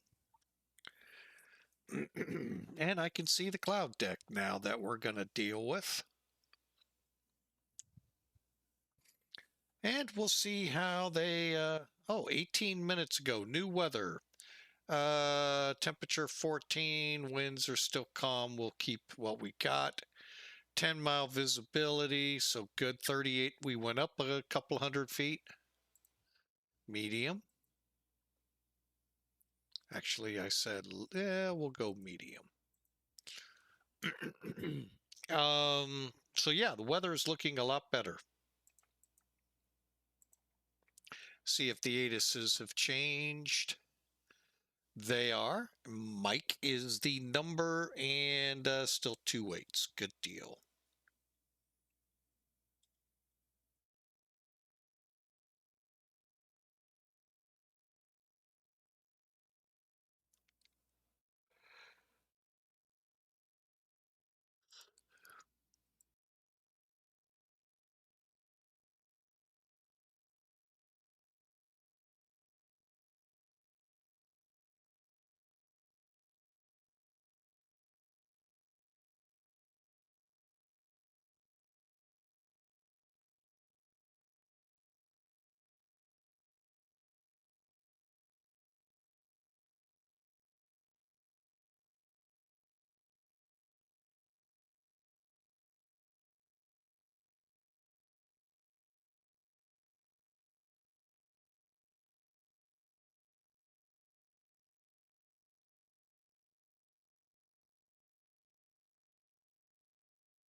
All right, once established on the inbound course at Adam, we will then contact our tower. Till then, it's aviate before you communicate.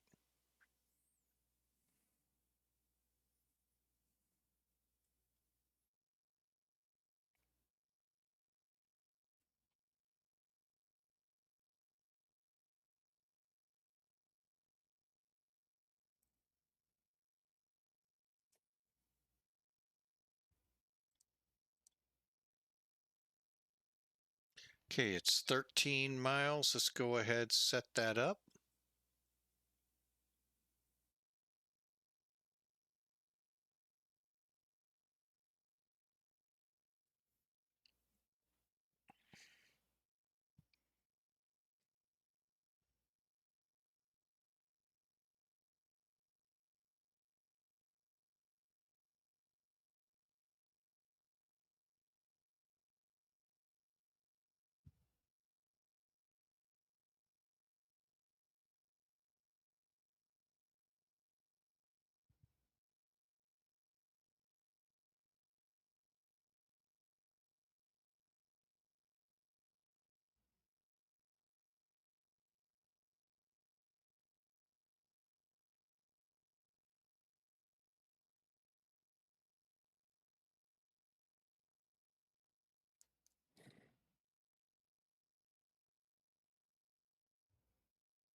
Flight attendants, take your seats for landing.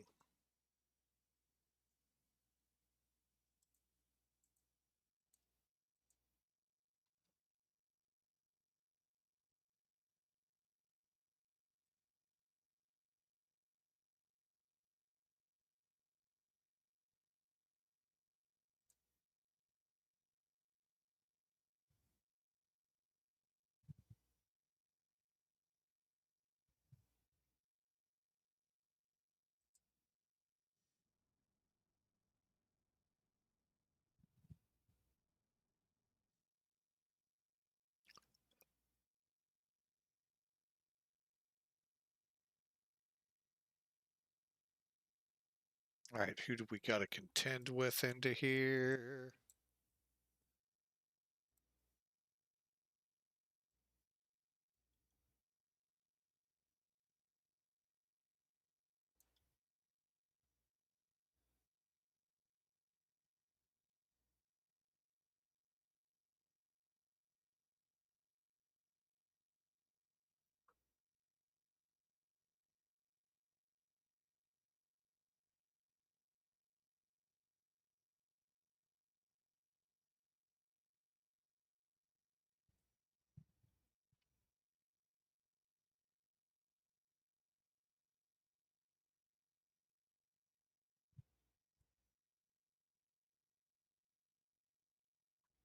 Might even be nice to call it rogue.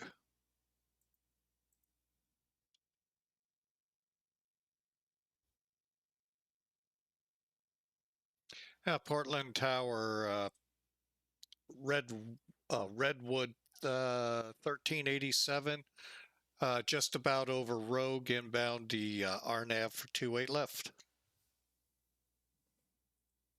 Redwood 1387, a very good afternoon to you. Portland Tower, altimeter tree 0, tree 5. You can continue your approach. Report a 7-mile final.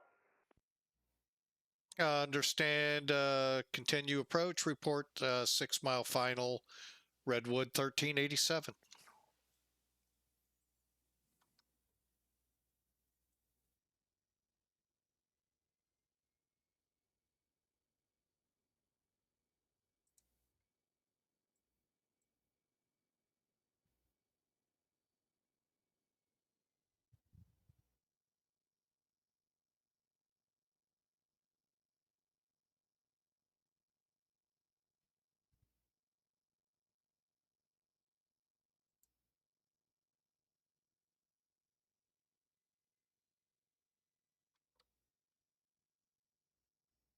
Okay, let's get those spoilers now armed.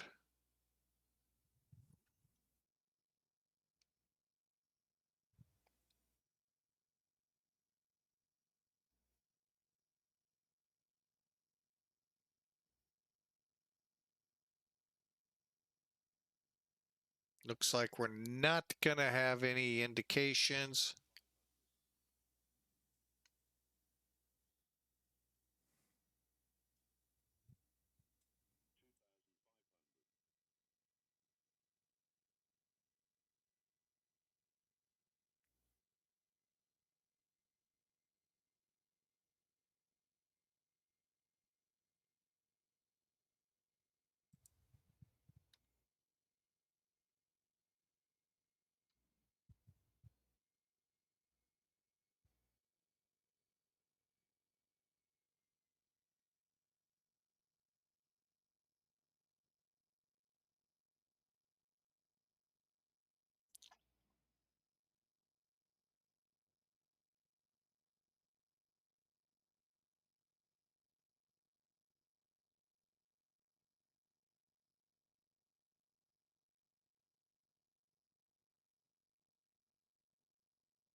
Okay, flaps full, spoilers armed.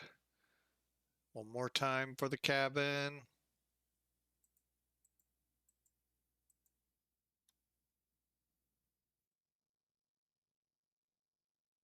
And Portland Tower, Redwood 1387, final approach fix, Adam. Hi, Redwood 1387, winds calm, runway 28 left, cleared to land. Cleared to land, 28 left, Redwood 1387.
Okay, 500.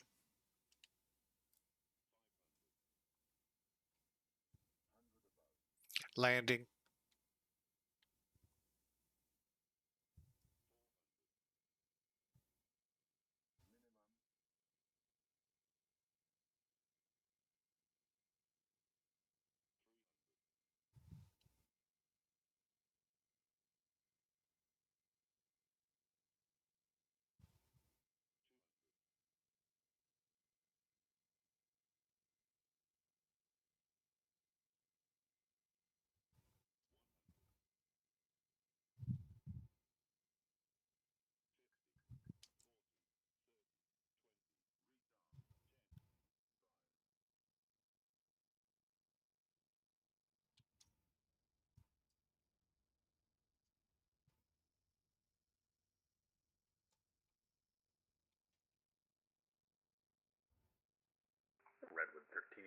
welcome to Portland, right when able and safe parking.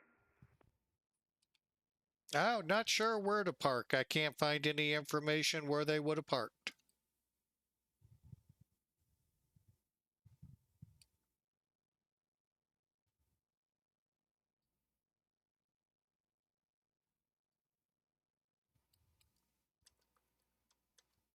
Well, Redwood 1387, I'm at a loss as well, so you can have your pick of the litter from the Charlie Gates. Taxi straight ahead, Bravo 5, join Tango, and park to your discretion.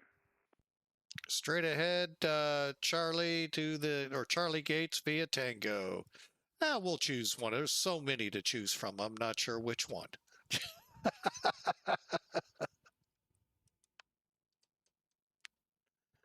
All right, let's get this plane cleaned up.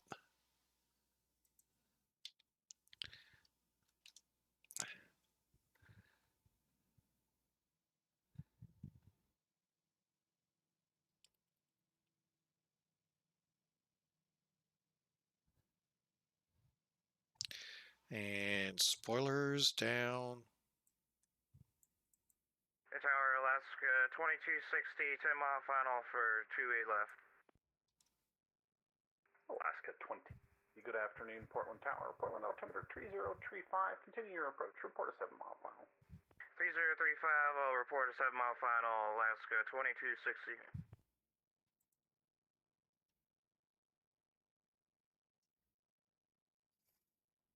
Okay, where to park?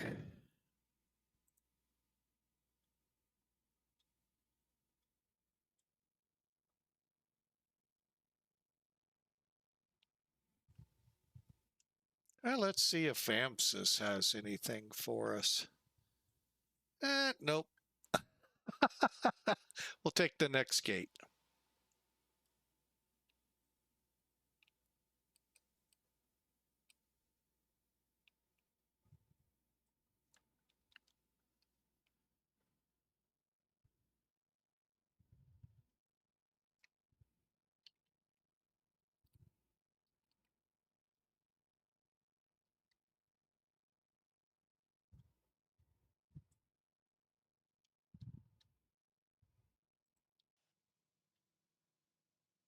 Alaska 2260, 7 miles to 8 left. Alaska 2260, wind calms, runway 28 left, cleared to land. Clear to land, 28 left, Alaska 2260.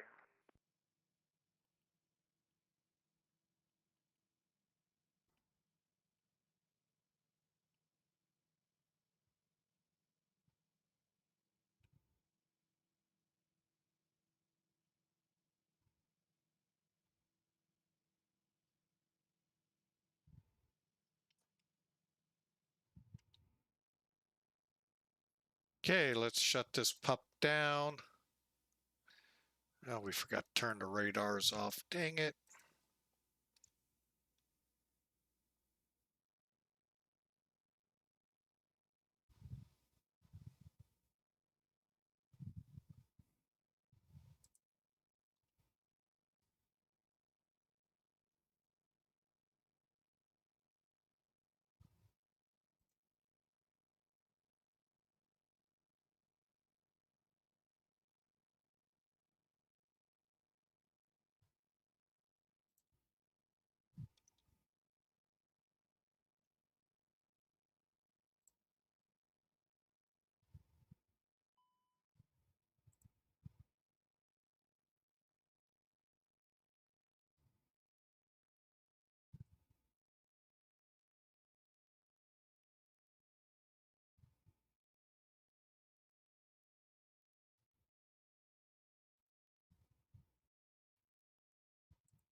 321 VATSIM got us at. Not bad.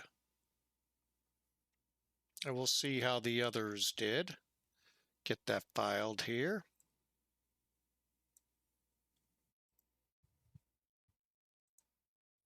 All right.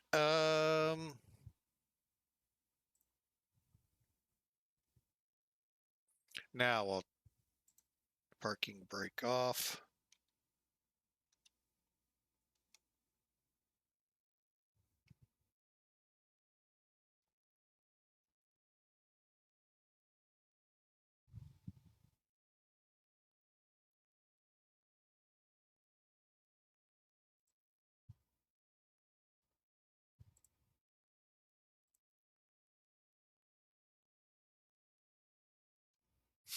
All right, and the people can now get off. All right, welcome to Portland.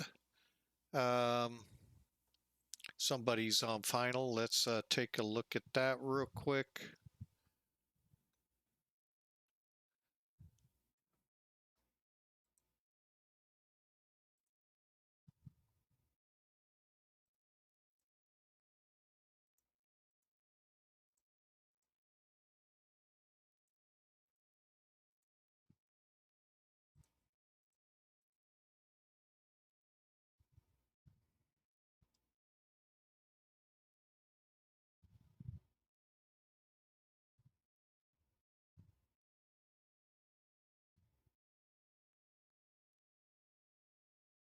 Nice job, Alaska. Nice job. Oh, are they in a Mad Dog? Alaska 2260, welcome to Portland, right when able and safe parking.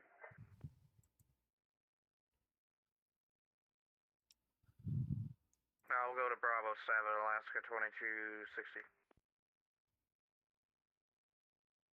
Oh, they are in the Mad Dog. Wow.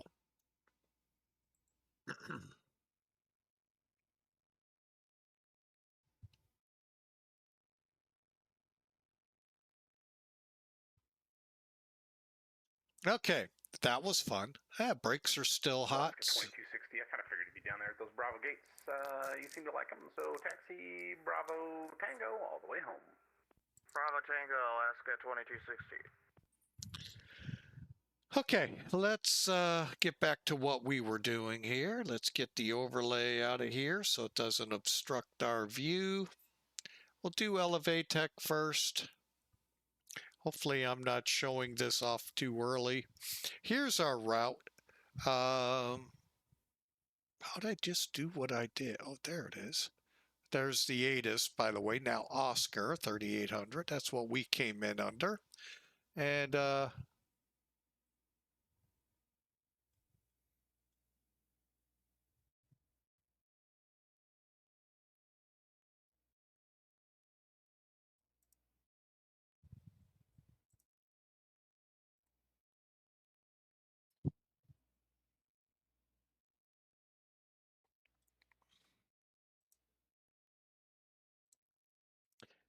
And Tower Redwood 1387. Just reading your notes, was that a solo real world aircraft that you did? Redwood 1387 offers basically as an S1 you can control a level higher with certification, so I'm training to become an S2, so I have to do a couple more live on network tests before I get my full S2 certification. Oh, okay, so it's for the VATSIM. I thought maybe you had flown your first solo in a real world aircraft.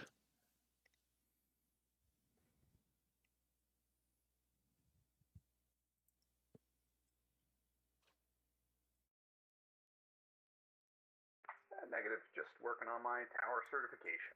Appreciate the traffic. Thanks for coming to Portland. We'll see you again soon. All righty, sir. You have a great one.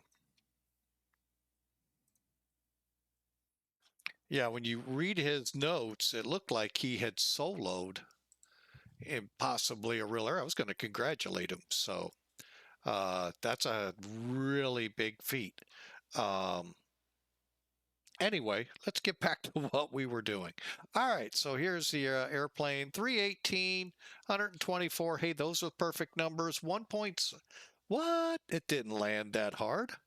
Oh, well, it is what it is. We'll see how bad Elevate or Sim Toolkit gets us now. They always hammer us. All right, Sim Toolkit.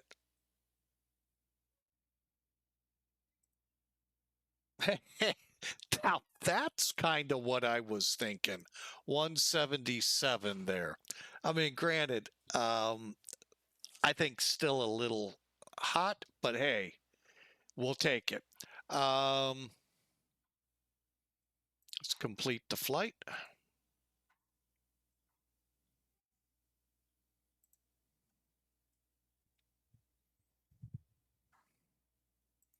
All right, let's start viewing the details. Let's see if we'll get all the details on this.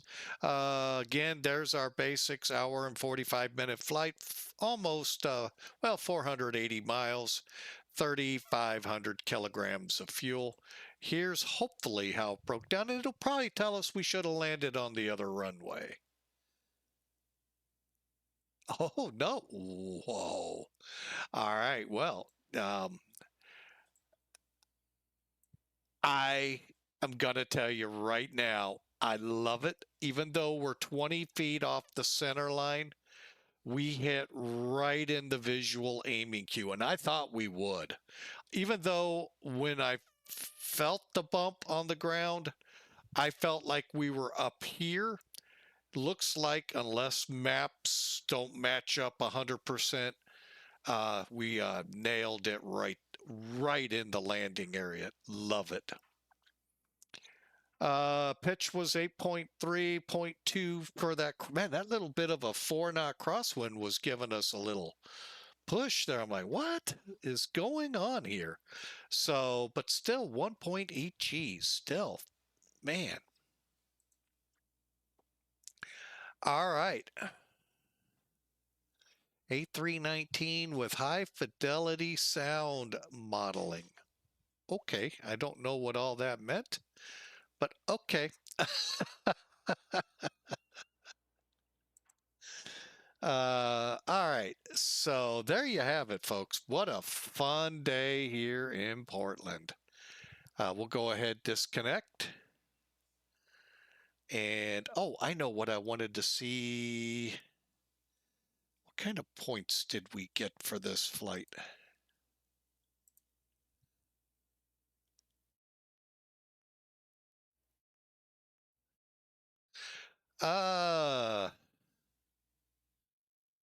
Somehow my chat stopped. I'm like, why am I?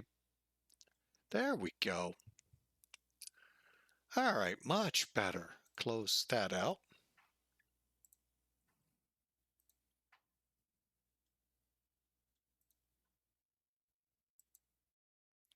All right, try this. Take 2. There we go. All right, dashboard. And for this flight, we need to find our PIREPs.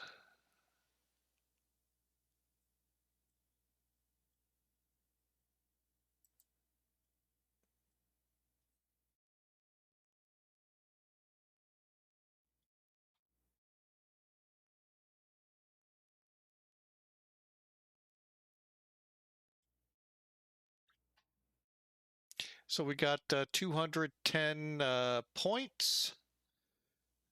I thought we were at a... Oh, we are. Okay, there's...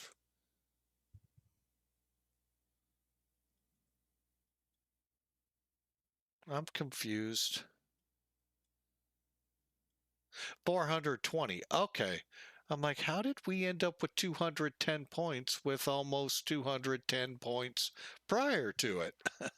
We're in one of the focus cities for the Fusion Airlines, by the way.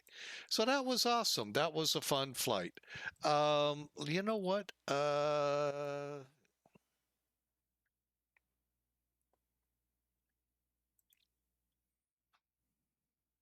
Hang on a second here.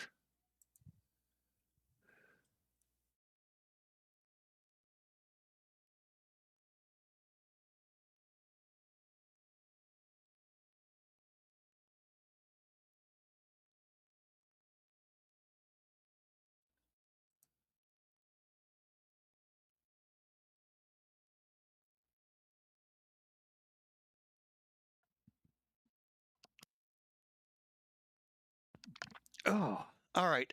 Just trying to see if we have anyone out there to hand this off to. I don't see anyone. Folks, I want to thank you all for the turnout today.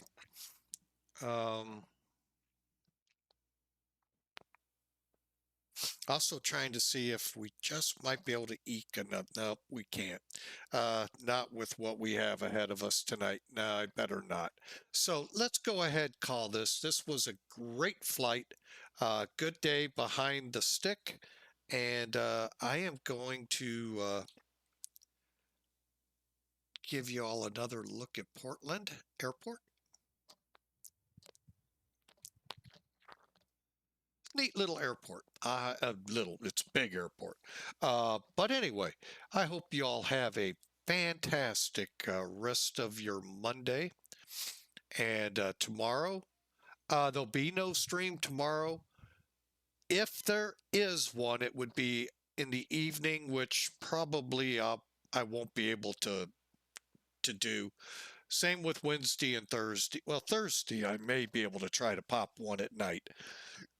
Friday, we'll be back. Sunday, Monday, back again. So for now, folks, let's go ahead, call it. And thank you so much for taking some of your Monday with us. We'll see you.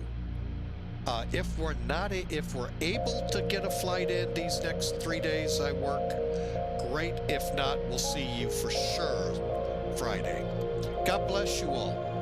And in you a sec. Thank you.